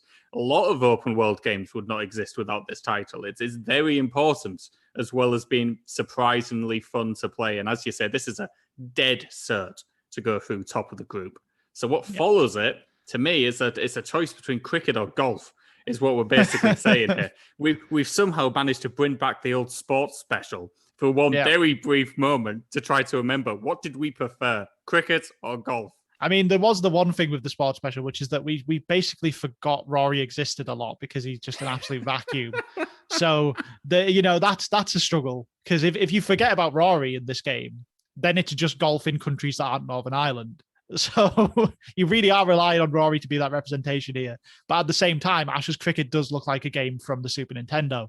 So that's also not a fantastic look. I mean, I shouldn't even say Super Nintendo. It's very much more PS1 and 64, like early polygons. Just you can't make out what anyone is. You can't recognize any of the players. It's just awful, basically. It looks dreadful.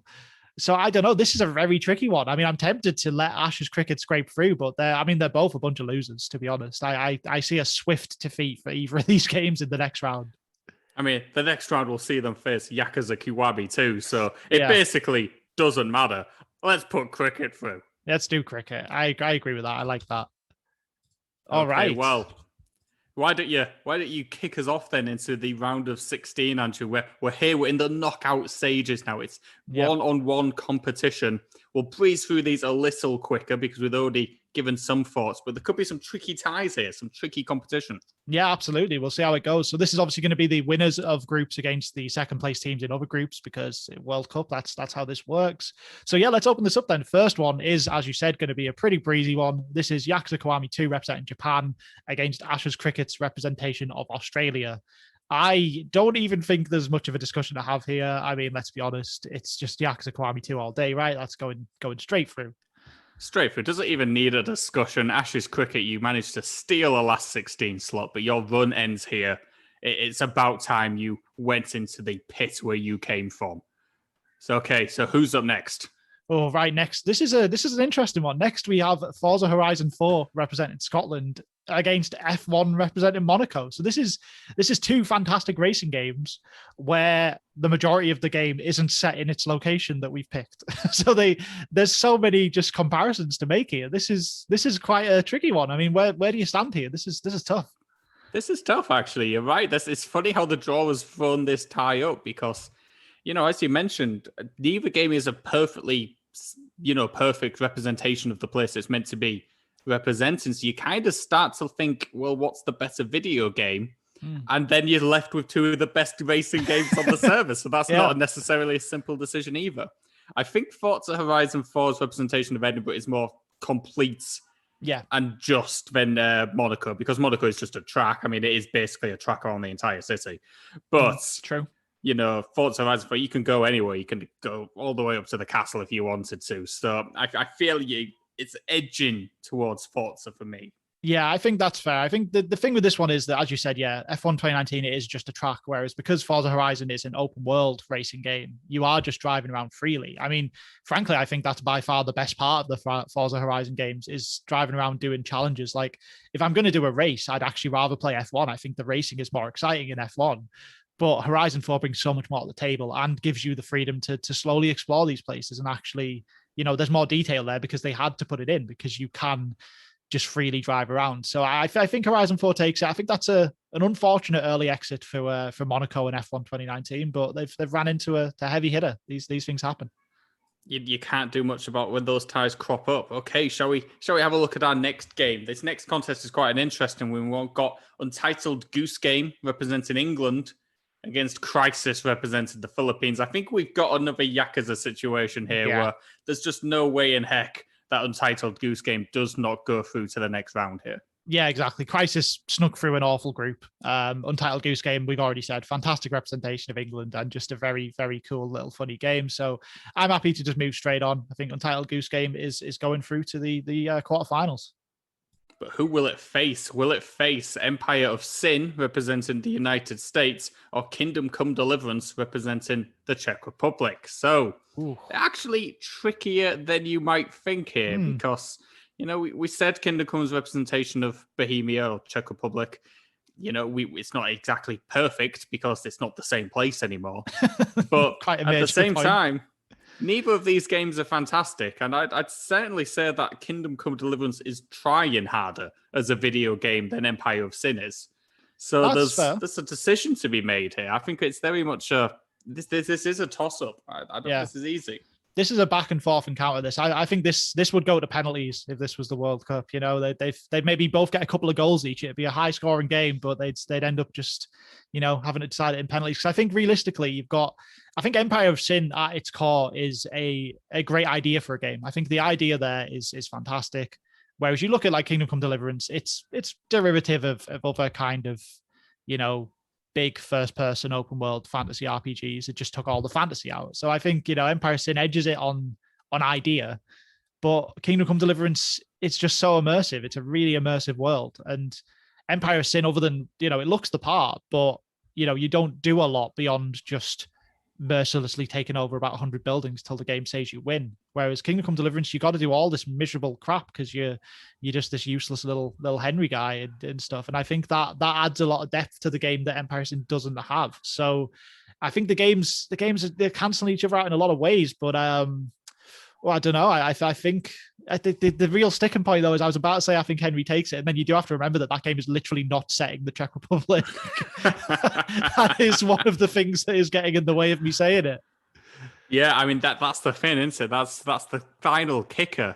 As you mentioned, it's one of those competitions where it's almost like a towering performance at the back from Henry. He's just about managing to throw back the USA's threat. He's managed to drag them to penalties. He's got the final kick. Would Henry put it in the top corner, or would he sky it over the bar and lose them after a Herculean effort through the 90 minutes? I mean, I don't think he'd do either. I don't think he'd sky it over the bar. I don't think he'd hit it in the back of the net. I think he'd trip over the ball and then he'd hurt his leg and his leg would start bleeding. And then he'd just bleed out on the floor because he doesn't have enough money to buy a bandage. So I think Henry would just bleed out on the pitch and then America would take it, sadly. I think that's what had happened. I think that just explains it then. Empire of Sin, you go through to the next round. Henry needs to get some medical treatment right now. Okay, why don't you take us through the next two ties? All right, next one is an interesting one because we've got the return of Mars. Mars is back in the form of obviously Surviving Mars, but it's against a strong opponent in Guacamelee 2 representing Mexico. So I don't know, man. I mean, I know Surviving Mars has got those lovely NASA satellite images of its, to get some good representation points, but Guac 2 is a good game and a really fun, light-hearted kind of look at Mexican culture. So I just feel like Guac is going to be walking this one. Yeah, I mean, if I had any affinity to Surviving Mars as a video game, I'd put more of a case forward for it, but I just don't like it. And I really like Guacamelee too. It's a really fun, good-hearted game. So I think it takes it in a walk. I think it's a comfortable 3-0 victory, and it just storms into the next round where we are deprived of what would have been possibly the grudge match of the tournament, right? Oh, yeah. I would have loved to see it, but sadly, we're not getting it. Next up, we do have the Moon. Deliver Us the Moon, representing the Moon, of course. So we've been robbed of that Mars versus Moon battle. And it is up against Metal Gear Solid 5, of course, representing Afghanistan in this case. Now, I think it's Moon, Josh. I think it's Moon. I think the game's all right. I know Metal Gear 5 is a better game, but that Moon representation completely outshines Metal Gear 5's, just kind of okay, but generic kind of war game representation of Afghanistan. I think you got to go Moon. I think the Moon sneaks this. I mean, you got to remember the Moon is a considerably worse game than Metal Gear Solid 5. And we do judge on both categories here. So it's way behind in terms of quality on the pitch. Let's be honest here. It's really putting out a bad team. But that Moon representation is significantly better than what we're getting from Metal Gear Solid 5. So maybe a bit of inflated ego on the side of the Metal Gear team here would perhaps let the Moon steal a 90th minute winner and take it to the next round. I feel like what's happened is Metal Gear stepped on the pitch and one of its star players has just got a clumsy red card early in the game. He's been sent off. And then, the Moon is full of trash players, but they've got the man advantage now and they just sneak it. They sneak a 1-0 win. And that's Moon. That is Moon going through to the quarterfinals of the World Cup. Controversially, despite not being on the world. It's a good effort. It's having a bloody good run here as the Moon. I'll give it its due. I'll take us through the next two ties. We've got Metro 2033 representing Russia against After Party representing Hell. This is a heck of a tie. That's a tie tough. This is tough. I have no idea which way we go on this one because we're essentially, I think the games cancel each other out. I think After Party is slightly more enjoyable than Metro. Yeah. But neither game is really setting the world alight. So I think we're looking almost exclusively on representations here. And the question is, do we really know what hell is like? And is Russia like a nuclear wasteland? Well, that's it, right? These are two games that fantastically represent their locations, but in a way where it's obviously based on some kind of fantasy setup of some sort. It's like, you got Metro, which is set in a sort of war-torn nuclear war situation. Everyone's living underground. It's incredibly Russian, of course it is. I mean, but it's not actual Russia. whereas Hell, who knows? Maybe this is exactly what Hell is. If it is, it at least seems like you have fun on the evenings, which would be nice for us all. But other than that, it's tough to say. And I think the games do just about cancel each other out. I think it's tricky because I like After Party more. But I think the problem with Metro is I find it incredibly boring. But also Metro 2033 is a very old game now. It's an old shooting game that got remastered. So it almost gets looked on a bit unfairly, I think. It's an Xbox 360 PS3 era shooting game that we've played a lot more recently because they gave it like a HD coat of paint and re-released it. And I just think at the time it came out, it probably had a lot more going for it than it does now. As much as I do find it tedious and boring. I mean, it doesn't help that we had to play them backwards because of Game Pass, because the series left Game Pass with the third game, then the second, then the first. So we played it completely in the wrong order. We just had to do the whole story backwards. So Metro's had a lot of things against it. It's had a lot of problems running up to the tournament. But I feel like it's got the quality there. I think it could sneak a result here. But then at the same time, I do love the idea of Hell going through. I mean, ironically, we've got a contest here which is entirely defined on spirit. Spirit in terms of the drinks of After Party and spirit in terms of the vodka of Artyom. So there's a lot to be said here. And I just think that when it came down to it, if you was to put those two teenagers who were trying to outdrink Satan in a room with Artyom, who is coming out alive? Yeah. And let's be honest, it's Artyom. Artyom he's just not messing about. Yeah. He's going to snap those kids' necks and he's going to take his place in the quarterfinals and he's going to damn well like it.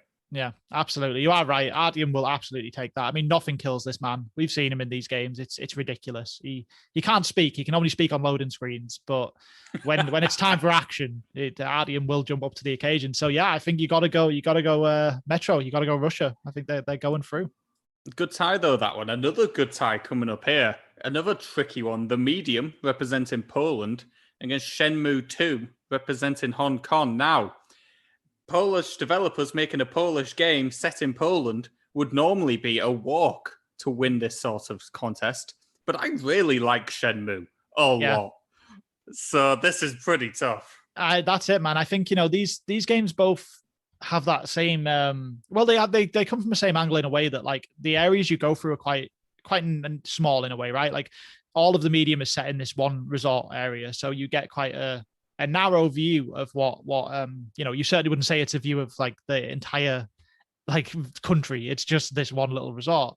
Whereas Shenmue 2 is quite a narrow view. You go through these small winding streets, but it does feel like you get a lot more of that flavor and a lot more of that feeling of the location of Hong Kong. So even though they're both, quite small areas, I just think Shenmue kind of knocks it out the park for its representation here. And in terms of quality of game, it's a close match. I think, again, Shenmue's incredibly tedious at times, but I do love it. Whereas the medium was a good playthrough. I enjoyed the medium. I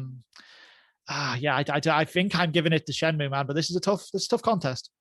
It's tough. I feel sorry for the medium. I mean, there's been some dreadful contests in this round of 16 tie, and it would have walked through many of them.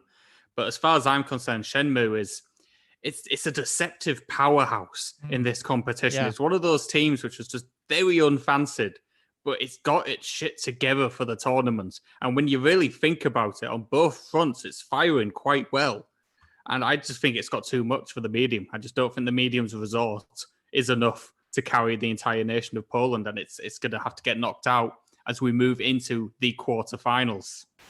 Yeah, absolutely. Quarterfinals time now. Just eight teams remaining, and this one's starting off with a bit of a tough tie here. So we're back at the top, back at Yakuza Kiwami 2, representing Japan.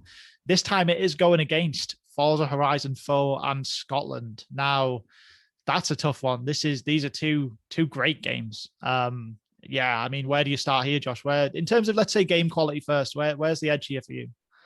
I mean, the edge for me is towards Yakuza because it is one of my favorite game series. So I would just pip it over Forza Horizon. But Forza Horizon is the best racing game probably of the past decade. So we're not talking a slouch in the gameplay department here. In many ways, I think these two are neck and neck. This is proper two titans battling it out kind of stuff here. We're looking at two fantastic video games, which anybody who has a Game Pass subscription should be playing.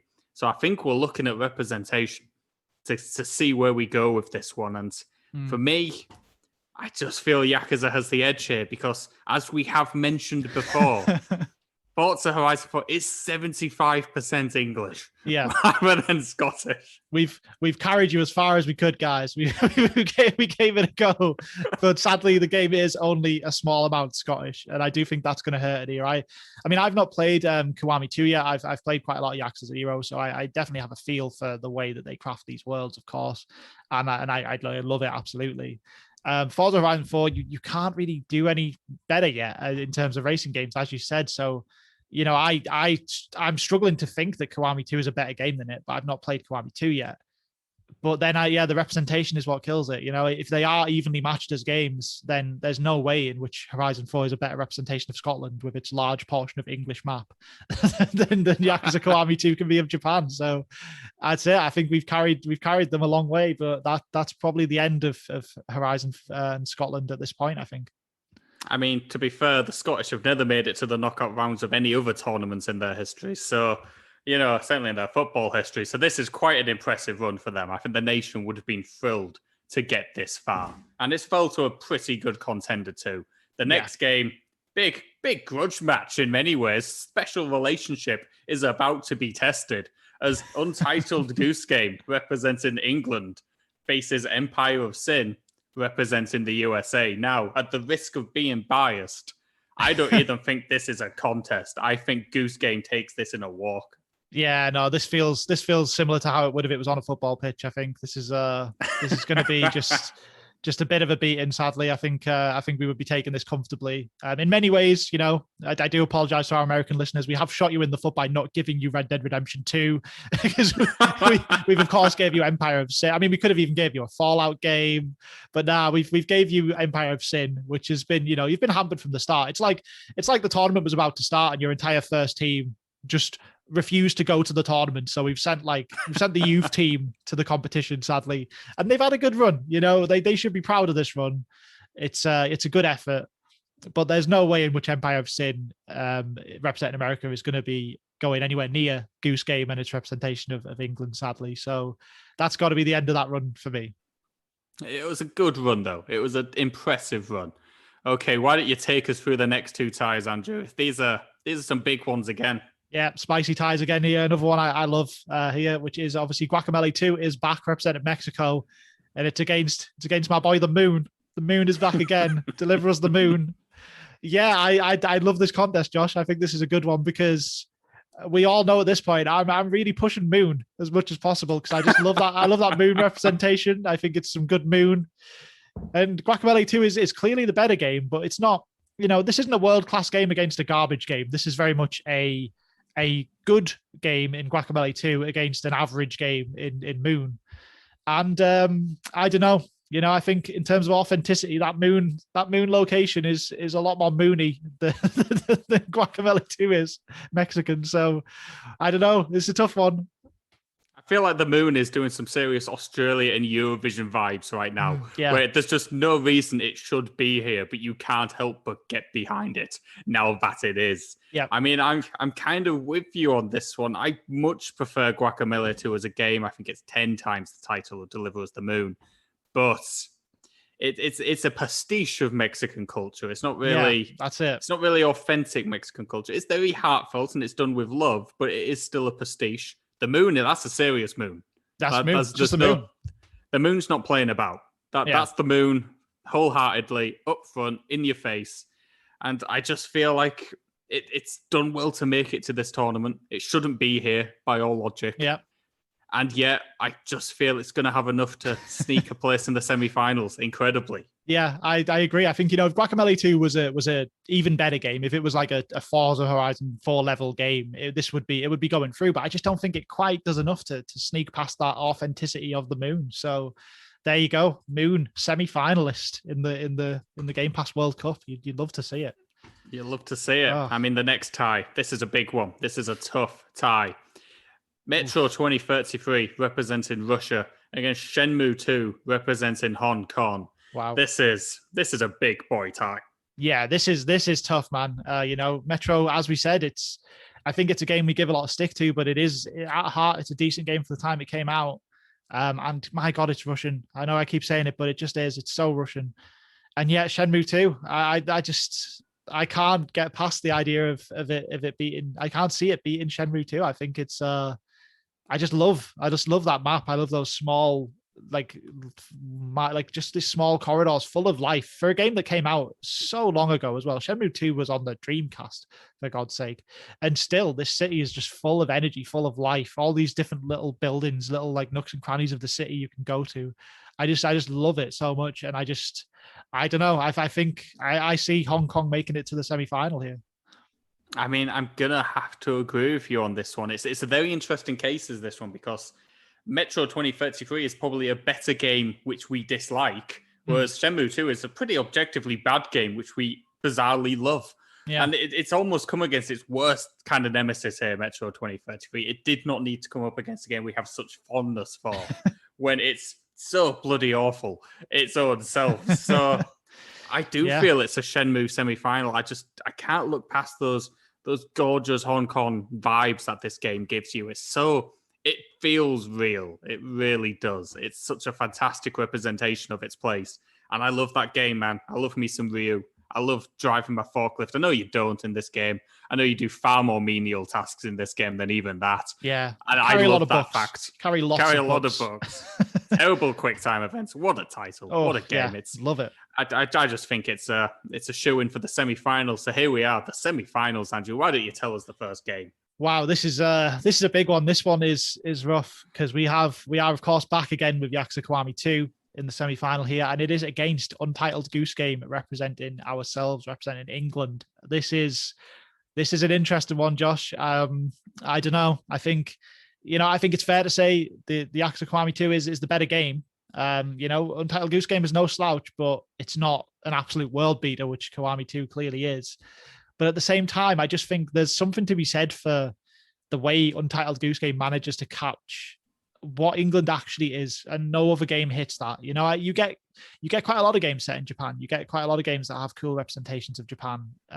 You know, like, I don't know, Persona screams to mind for one. World Ends With You as well. That's a good one. But you don't get many games that catch Middle England quite the way Untitled Goose Game does. I mean, you get none. You get literally none. And I think there's something to be said for that as well. So that makes this a very tough tie. This is a tough one to judge. It really is. As you say, there's no shortage of great representation for Japanese video games. No shortage at all. Yakuza as a series is so inherently Japanese. It's incredibly detailed. It feels lived. It feels alive. Kamurocho as a district is, in my opinion, the greatest open world ever created in a video game. And that's something to be said for that. It's densely packed with cultural touch points. It's a beautiful, beautiful thing. But Goose Game, man, that game's English. Damn, that game's English. It's so English. But it's a very good game. It's Goose Game. I don't think anybody could argue that. I like it a lot, actually. I think I gave it an 8 out of 10. It's not a Kiwami. It's just not at that level. So, although I want to see the Goose in the final, I really do. I just, realistically, if we're English, we know if we get to a semi-final in a game that we have all the tools to win, all the belief there, all the opportunity, we know we're going to lose that semi-final. We know we're going to balls it up against the potentially weaker nation in football in terms in Japan, and find ourselves in a third place playoff we absolutely did not want to be in. Yeah, and then none of us will watch it. That's the way this goes. That's exactly what happens. We do absolutely lose this game. We go into the third place playoff.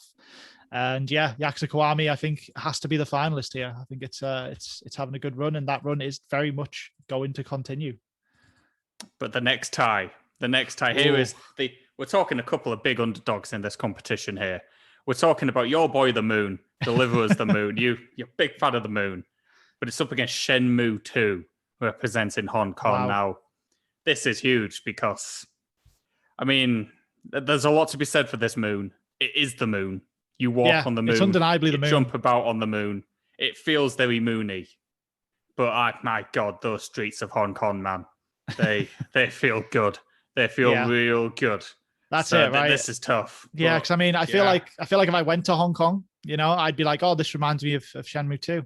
But then also, you can be damn sure if I went to the moon, I'd be like, you know what? I feel like I've been here because I played Deliver Us the Moon. It's it's tough, man. It's real tough. I think I don't know. I feel like Deliver Us the Moon has gone as far as is reasonably possible, considering the game's a bit shit. You know, I think it's had a fantastic run to get this far. It's, you know, it's like when Greece somehow won the Euros, you know, and the back when Greece won the European Championships, except for they won, of course. I don't think the Moon wins, sadly. I think it's fantastic it's made it this far. It's done really well. But I just think this is the end of the line, sadly. You know, I think that the country are going to be proud, the country of Moon. They're going to be so excited that they've managed to achieve this. But I can't see it getting past this point. No, I think Shenmue 2 has to take that slot in the final. I just don't believe there's a path to victory here for the Moon, which has really just outperformed expectation completely. But for me, yeah, I think Shenmue 2 takes its spot in the final. But before we do the final, we have to play the third place playoff. Of course. Nobody wants to. Nobody needs this. But it needs to be done. In fact, it's a rematch between the two teams in the same group. Untitled Goose Game and Deliver Us the Moon were in the same group. Untitled Goose Game did get the victory in the group stage. Comfortable victory. Yeah. Comfortable victory at that. But I'll tell you what, Josh, is that goose a bit too deflated? Is that goose cooked at this point, and it just does not have enough to match the raw power of the Moon? I mean, again, the Moon's had a great run. You know, the Moon has done some great authentic Moon things throughout this journey. And I think, you know, Untitled Goose Game is, again, it's an amazing representation of England that you don't see anywhere else. But for it to truly finish that representation on top in the way that England would do that, it would be, of course, weirdly losing this game, even though they beat them in the group stage. That's exactly what would happen if Untitled Goose Game was truly an English experience. So I think that's what's going to happen. I think Goose is going to come to this event being like, let's basically not turn up and we'll lose a disappointing 1-0 match to the Moon. I think that's what happens. I think Moon takes third. I'd have to agree with you. I think it's the most English way to finish the tournament, just with 2 straight defeats and the nation turning against you. Don't get me wrong, the nation would be hanning this goose when it came back home to its shores after it came so close and did so well. But ultimately, deliver us the Moon, the 3rd place game in the Beat the Sheet World Cup. But the final, and this isn't just any final, this is actually quite an incredible final. This is a final of the master versus the student. This is an incredible tie. Yeah. Yakuza Kiwami 2, Japan. Shenmue 2, Hong Kong. I mean, Shenmue taught Yakuza everything it knew. It did, yeah. That's it, you know. It was on the pitch with him when it was just a little boy. When Kiryu was just a child, he was playing with Ryu, trying to be like his big brother, trying to be just like him, and now he faces him in a final to win the Beat the Sheet World Cup. It's a momentous occasion. It really is. It really is. I mean, this is a special final. You love to see it. I did not think this was the way this was going to go at the start of the event, but you know, we're a bunch of idiots, so this is where we've ended up, and I love that. I don't know, man. I think it's tricky because, as you said, that's the big story here. It's, you know, Yakuza Kiwami 2 is a stunning representation of Japan. The whole Yakuza series is fantastic for doing that. They're world-beating games, but are they really just, you know, like, are they just Shenmue taken to its next step? You know, are they just a copy of Shenmue that's been brought into the modern era? And if they are, would any other game maybe they would defeat? But you know, Shenmue 2 knows all these tricks. Hong Kong knows what's going on. They made this playbook. So I don't know. I feel like Shenmue 2 and Hong Kong have a real opportunity to sneak this one out. It's such a close contest. I mean, the question we are asking here is Yakuza essentially just a Shenmue knockoff? And could you put a Shenmue knockoff as the better game? I mean, you know, these are the questions. You know, can the master ever truly be bested by the students? It's a very tough question. We know that Yakuza Kiwami 2 is a better game. It's a more rich and varied representation of Japan. It has all the tools for victory, but when it looks across the pitch into the eyes of someone it loved, would it have it in his heart to deliver the final blow to put him out of his misery? Because Ryu is old at this point. He's on his knees. He can't take it anymore. He's had a long tournament. He shouldn't be here. He doesn't deserve to be here. He knows this is his last chance. He needs those last dregs of energy, but he doesn't have them in them. Can Yakuza slit his throat and put him out of his misery? Or does he have one more big fight in him? I think that's it though, man. I think to bring an old wrestling reference here, I think this is Shawn Michaels versus Ric Flair. You know, Ric Flair, he had to keep winning. He said he was going to retire when he lost, and then he got kicked in the face by Shawn Michaels, and that was the end of it. You know, the master can't just keep winning forever. Eventually, they come across an apprentice that's learned all the tricks and is, you know, they've got the youth behind them, and that drives them over the edge. I just think that's what happens here. I think Kiwami 2 does take it, but it's a valiant final effort from Shenmue 2 and Hong Kong to make it this far. So what we're saying here is that Kiryu picks up that bicycle. Ryu stares at him across the pitch, blood streaming down his face, begging him for one more contest. He picks up that bicycle. He mouths, "I'm sorry, I love you." And he smashes him over the head. He does. And he takes the Beat the Sheet World Cup all the way back to Japan. And we end this tournament with a wonderful story, which I didn't see coming. And I was absolutely thrilled with how this has turned out. Yep. And there we go. There it is. I will absolutely Japan take that. Wins the Beat the Sheet World Cup in a heartbreaking final against the crowd favourite Shenmue 2. Yeah, fantastic competition. You know, thanks for everyone that came at the contest, except for maybe a couple of the ones we had to knock out in the first round because they were too offensive. You know, you guys maybe will think of different countries for those ones next time or different games, but nonetheless, great showing. Star of the show is the Moon for me. As much as, you know, it didn't win, that's a fantastic showing for a completely mediocre game. I love to see it. But yeah, great contest. Very much enjoyed that. That was a lot of fun. Right then, well, I know we're all coming down from an exciting World Cup, but we definitely do have some news to cover before we close out the show this week. So as I said earlier in the show, we are recording this on a Saturday, so there are quite a few big E3 conferences still to come. We're going to be covering those next week in a huge, just stupidly huge E3 special. That's going to be a lot of fun. But for now, we have the first few conferences to talk through. So let's start this off with quickly. We'll talk about the Battlefield reveal. So there was a Battlefield reveal for Battlefield 2042. We're going future warfare now, which feels completely at odds with Battlefield for me. This is also going to be a multiplayer only game, so they've cut out the campaign and any kind of single player content.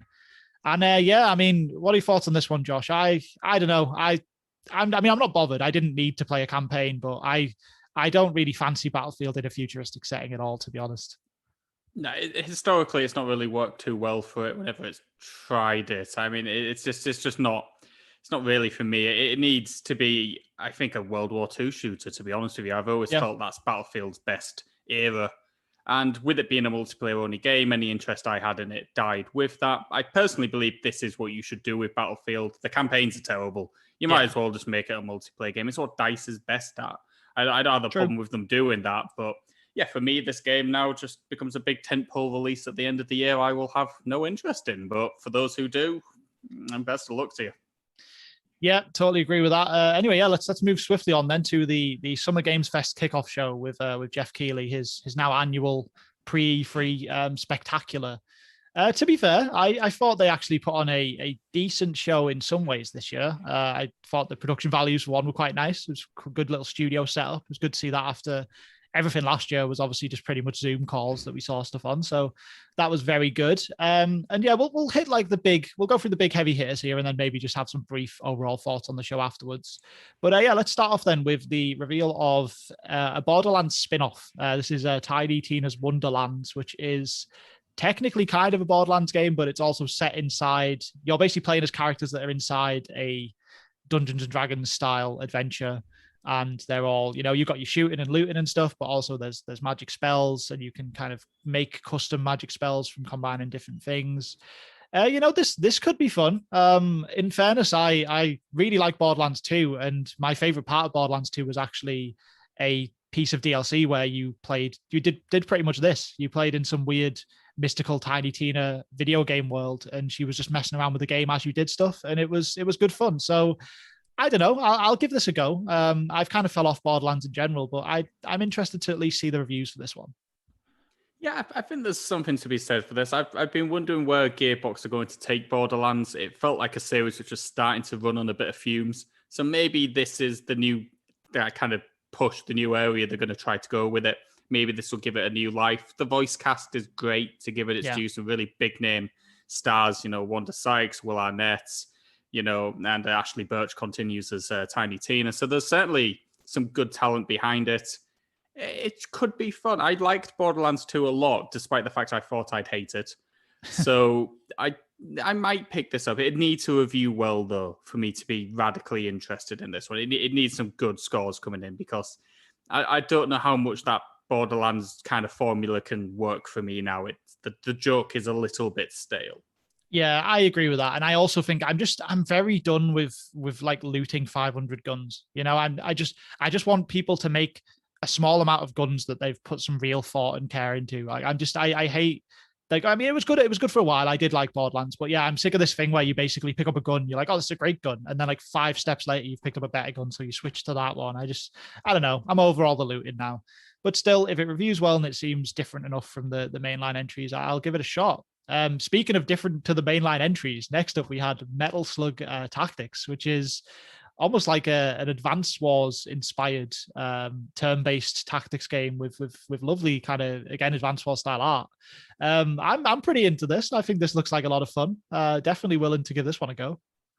I certainly didn't think it was the direction I wanted Metal Slug to go in, but after seeing it, I am kind of hyped for it. I do like the look of it a lot.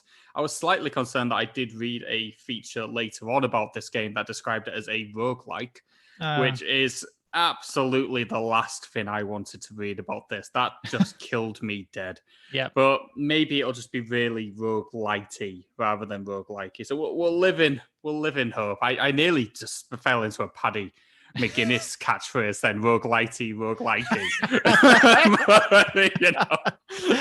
Nonetheless, that's one for our UK listeners. But this could be okay. This could be all right. That's fair. You actually like to pull out kind of a Simpsons reference. Like you actually heard the exact moment, like my heart broke there when you said roguelike. I just actively went, oh no, you just catch the exact frame of it. But that's a damn shame. I was hoping this would be a more traditional level-based thing, and I hadn't caught that extra bit of info, sadly.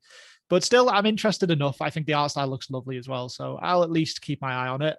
Next up, we had a interview or just a conversation, really, a very casual conversation with Kojima, where he just spoke about his general development practices and talked about 9/11 quite a bit, which was a nice upper 10 minutes into a video game conference. That was what we were all hoping for, I'm sure. But he then went on from this to show us a Death Stranding trailer, which was just the whole thing was just a big trolly Metal Gear Solid thing, which was somewhat amusing, I guess. Like, before I even realized what it was, I already was getting the Metal Gear vibes just from the camera shots and the kind of guards patrolling and stuff. And then it just went whole hog with it and had Norman Reedus sit in a cardboard box. So, that was all just obviously for stupid fun. I'm sure that has nothing to do with what this was, which is a director's cut release of Death Stranding, which is coming to the PlayStation 5 very soon. Apparently, we're going to get more details on that shortly.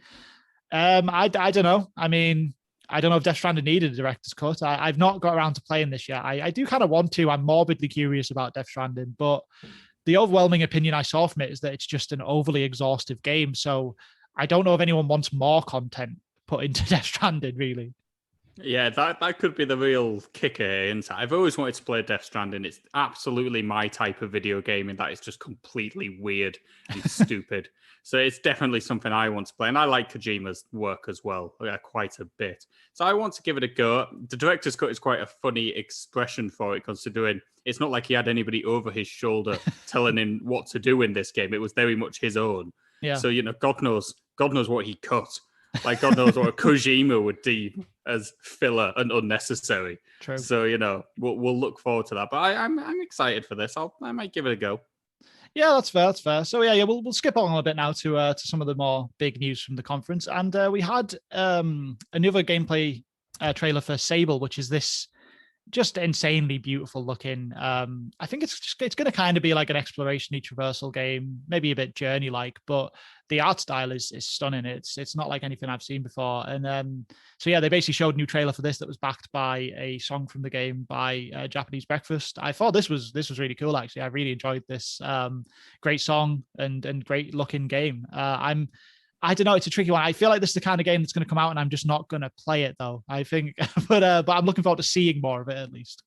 Yeah, absolutely. I swear, was this meant to be coming into Game Pass day one? I feel like it is. So I'll definitely give this a go when it comes out. And yeah, I enjoyed the performance as well. I'll say something for Keighley. I thought all his celebrity cameos actually were better than they usually are. Yeah. I mean, God, the cringe factor usually in these sort of conferences is just off the scale. Yeah, I mean, Keighley brought a bit of that himself, but the people on the whole seemed pretty into it, which is pretty fun. That's true. Yeah, I like I said again, I think the production on this was much better than usual, and yeah, these performances and stuff were really good. So I tell you what, let's go from that performance to another one. Then we had Weezer on the stage doing new songs in 2021 somehow. I don't know why that's a thing, but they're out performing a song which is going to be in this game Wave Break, which I think has launched already now. It's out now on Switch at least, and I think on Xbox too. Yeah, I mean, I don't know. This was kind of fun. I mean, I think we're kind of 90s kids, so getting some Weezer songs is, I don't know. I enjoyed it. I thought it was a fun, nostalgic thing, and I didn't mind the new song either. So yeah, I enjoyed this more than I think most of the audience would have. I'm a ridiculous Weezer apologist and always have been, and I thought it was a pretty good song, even though it's clearly not. But yeah, I quite enjoyed it. If Withers Cuomo can write a hook, like, to say what you like about the man, he can write a hook. And as a Sonic fan, I don't think there's anything better than to be a Sonic fan and a Weezer fan. I'm just constantly spending my life apologizing for things that's not even my fault. But yeah, I feel I have to. That's fair. I mean, I guess we should really touch on the one last musical performance then, which was they had a short trailer from the Sonic Orchestra doing a concert, because there is going to be a live a live concert in a couple of weeks' time with like a bunch of Sonic music on. The thing I loved about this was the fact that the game they chose to highlight was the universally panned Sonic Unleashed, which I just thought was great. I mean, the music in Sonic Unleashed is actually fantastic because it's a Sonic game. It has good music.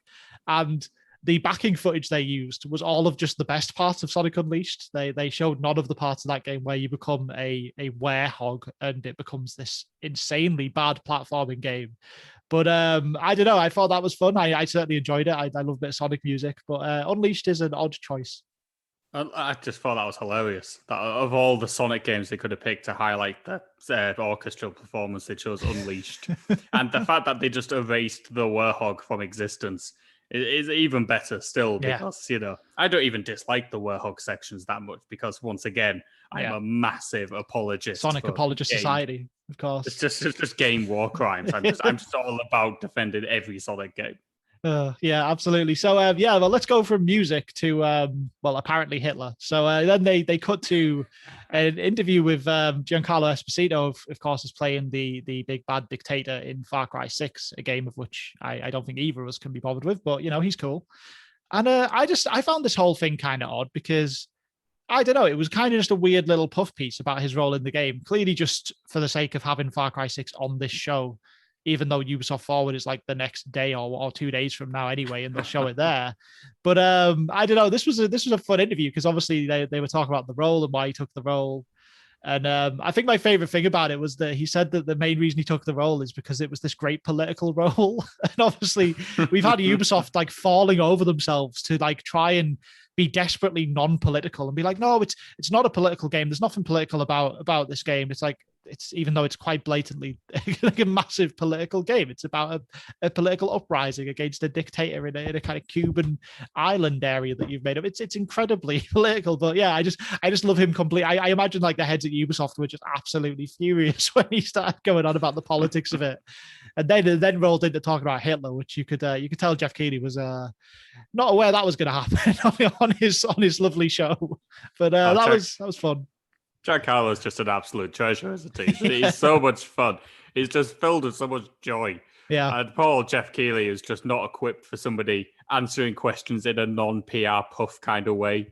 Exactly. The thing about Esposito is he does just generally talk his mind and he's quite forthcoming in interviews, which is very unlike everybody these days. So I don't think he expected somebody to just ramble on about things that interested him. And I just found it very charming viewing. Watching Geoff Keighley just squirm more and more into his seat until it finally ended. Absolutely. As much as I can't bother with Far Cry, I like this. This was a fun segment, and Giancarlo he's awesome. So very good. Before we get to the main event of the Summer Games Fest, I do want to touch on the kind of anchor that weighed this show down throughout the whole event. And for me, it was the constant need for just garbage collaborations between different games and properties. Like it felt like every like second trailer was an advert for some crappy thing that was happening. I mean, I've listed a few out here. I don't even think I got them all, but you've got like Fast and Furious cars coming to Rocket League. You've got 2B from Nia in Fall Guys for no reason. You've got Geoff Keighley's face in Among Us because why not? And then the stupidest one, because it just doesn't even work with the game, is a bunch of Stranger Things stuff is coming to Smite. Smite is a MOBA about mythical gods fighting each other. And now you're just going to play as like 11 from Stranger Things and levitate them all. It's so pointless and irrelevant. And it's just so like, I don't know. I hate it so much, Josh. I just hate it. We talked before about how, the collaborations have jumped the shark now. And like, even, Smash, I love Super Smash Brothers. It kind of originated this whole idea. And I do give them a bit more of a pass. But we've even said recently with some of the fighters they're releasing that they've done enough now. So this is just that whole idea just infecting the full industry, and it just winds me up, man. Yeah, we're just too old for this sort of thing. I mean, 2B and Fall Guys is just bizarre. It's just stupid, isn't it? It's Nia. It's such it's quite a serious franchise. I mean, it certainly has its tongue firmly in cheek, but it just doesn't fit the world of Fall. It's just bizarre. Just some odd collaborations going on here. But I guess we've all got to make our money somehow. Let's ignore that, though. Let's talk about the big sodding reveal. We all know it. Come on. Yeah, let's do the big reveal. So, I mean, we had a bit of a live chat going while this whole event was going on. And we both said something along the lines of, I hope the big reveal at the end isn't this, because the show doesn't deserve everyone to look back on it fondly. Because, we've covered some highlights there, but this show was full of filler. And obviously, as we said, the marketing collaborations. And, but some shows can end with an announcement so big that everyone will just be like, nah, screw it. That was great. I loved it. And Keighley did it, man. He got bloody Elden Ring, the internet's most desired, most wanted game for years now that nobody really thought existed. He got Elden Ring. We got a full trailer for this game. It looks incredible, frankly. It looks like everything I'd want from a Dark Souls sequel, which is all this really is. Looked absolutely amazing. The release date currently is set to January 21st, 2022, which is insanely closer than I think anyone was predicting. I mean, we all thought this was going to be, 2023 even maybe, because there was just nothing on it. And even the footage in the trailer, it looks good to go, man. It looks like it's really coming along well. I'm pretty damn excited. I can't lie. I'm very much looking forward to this.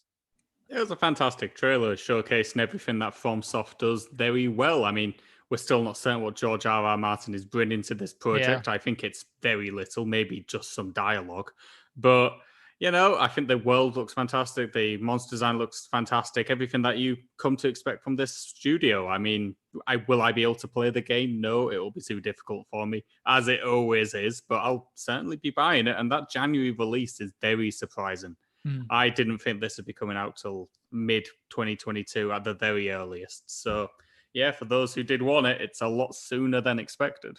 Yeah, absolutely. I did see, I saw a tweet, I forget who said it, sadly, can't give credit to it, but it basically said that, like, Elden Ring's bringing FromSoft's world building lore, tight combat gameplay, and incredible, like, creepy creature design. And it's also bringing George R.R. Martin's don't talk about it for 2 years.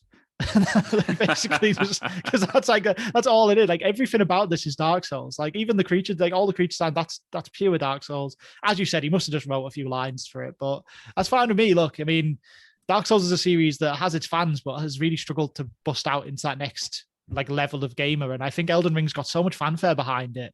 And, I don't know how much of that is because of George R.R. Martin, but he's definitely brought some people in. And it's good for it because, I hope this game does fantastically well. I think it's going to be great. But let's move from great to not great. Got to talk about this Koch Media Primetime event, which was... I remember when we were looking down the schedule, we found it confusing that Koch Media would have any kind of showcase or event. And then it got even more confusing because... basically, they own a lot of companies now. They have a lot of people under their umbrella, but they basically came out and said that none of that stuff was going to be here. So, like, they do own stuff like Saints Row and the studio that are now making the Time Splitters game. They've got all these people under the umbrella, and none of that's there. And then they just ran this 2-hour show, which is now absolutely the most boring conference I've seen, even ahead of that Idea Xbox Twitch showcase that ran 4 hours. And it was just awful. I mean, in 2 hours, they showed 6 games, but only 2 of them they showed for more than 30 seconds. Like, most of them were like a 10-second teaser. And then they talked to an interviewer talked to the developer for like 25 minutes about kind of nothing. Like, I don't know. They talked about stuff I'd be interested in hearing because I develop games. They talked about stuff like about the budget and like trying to get the art to work on the right budget and like the biggest challenges and how much the game's changed from its initial idea to where they are now. Like, this isn't stuff for a conference. This is stuff for, like, put this at an actual developer show for developers to talk about how they make games. It was so weird. But look, I mean, I've listed the games down here, Josh. I'll say the games. You tell me if you have anything to say on them. There was Final Form, which they showed about 10 seconds of. It's a shooting game. That's all I know about that one. There was Dolmen, which is some kind of scary looking thing. They showed 10 seconds of. It sounds like it's going to be one of those games where you play as the evil corporation and you're going there to actually protect these horrible monsters because they make you money. There's King's Bounty 2, which they did show a couple of minutes of, but in fairness, this game's out in August, so that's why. It looks like it's some kind of turn-based strategy, kingdom building type deal. Scars Above is something they showed quite a lot of. They showed about 7 minutes of this. This looked okay. This looked like a decent AA kind of third-person shooter, spacey adventure with some creepy elements to it. I didn't hate the look of this. This actually might have potential. There was Encased, which is a I think this is like kind of an old school Fallout style game, like how Fallout was before it got big. Again, they showed very little of it. And then the main event was Payday 3, which I noticed in the live chat, people were really excited when they finally got to Payday 3. And then they showed about 5 seconds of footage and said that it's years away. And then the stream ended. So that was the entire Koch Media Primetime. Do you have anything to say about any of those games, Josh? Nah, nothing. Didn't think so. Like I said, I think Scars Above looks like it might have potential, but we'll see. It looked like a lot of other games, so I'm not too sure. Right then, well, after that, there's been some other events. There's been like the IGN showcase and stuff like that so far, but I just wanted to note a couple of things we haven't mentioned so far before we wrap up today. So first of all is Tunic, the adorable little kind of old school Zelda adventure coming where you play as a little fox guy. That's getting a demo on Xbox on the 15th of June. You can actually watch footage of the whole demo being played online now. IGN have done some coverage of that, but if you want to play it for yourself, which I'm certainly going to do, you're going to be able to play that on the 15th of June. Tunic looks lovely. It's just a good passion project by a solo developer. He's been working on it for years.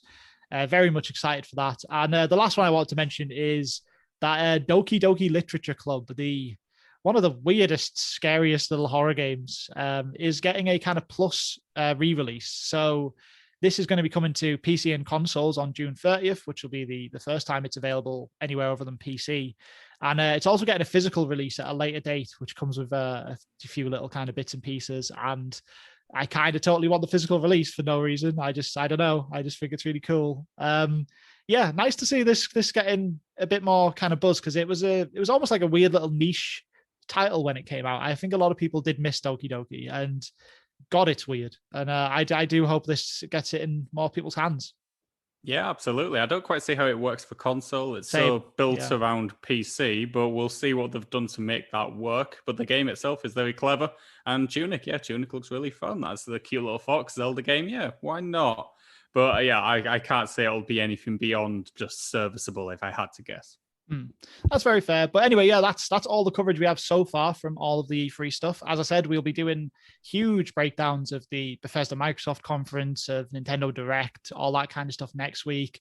We'll reluctantly be trudging our way through Ubisoft Forward, I'm sure. But it's going to be a lot of fun next week. So definitely catch us then. But until next time, if you want to catch us on Twitter, we are at Beat the Sheet, or you can follow our new podcast at Pixel Mix Pod. We will be posting there soon with all kinds of stuff about the new show. If you want to catch us on email, we are at beatthesheetpodcast@gmail.com. So until next time, I am Andy Wood, and I very much gave up putting my completing the sheet at this point, but I am still at 75%. And my name is Josh Stevenson, and I also remain on 65% of the sheet, of which some percent is Shenmue 2. Go play Shenmue 2. Yeah. Find a way to play Shenmue 2. It is great. And obviously Shenmue 1. You can't skip Shenmue 1. You gotta go find them sailors and work at the dock. It's lovely stuff. But anyway, thanks a lot for listening this week, guys, and we'll see you next week for the Big E3 special. Goodbye.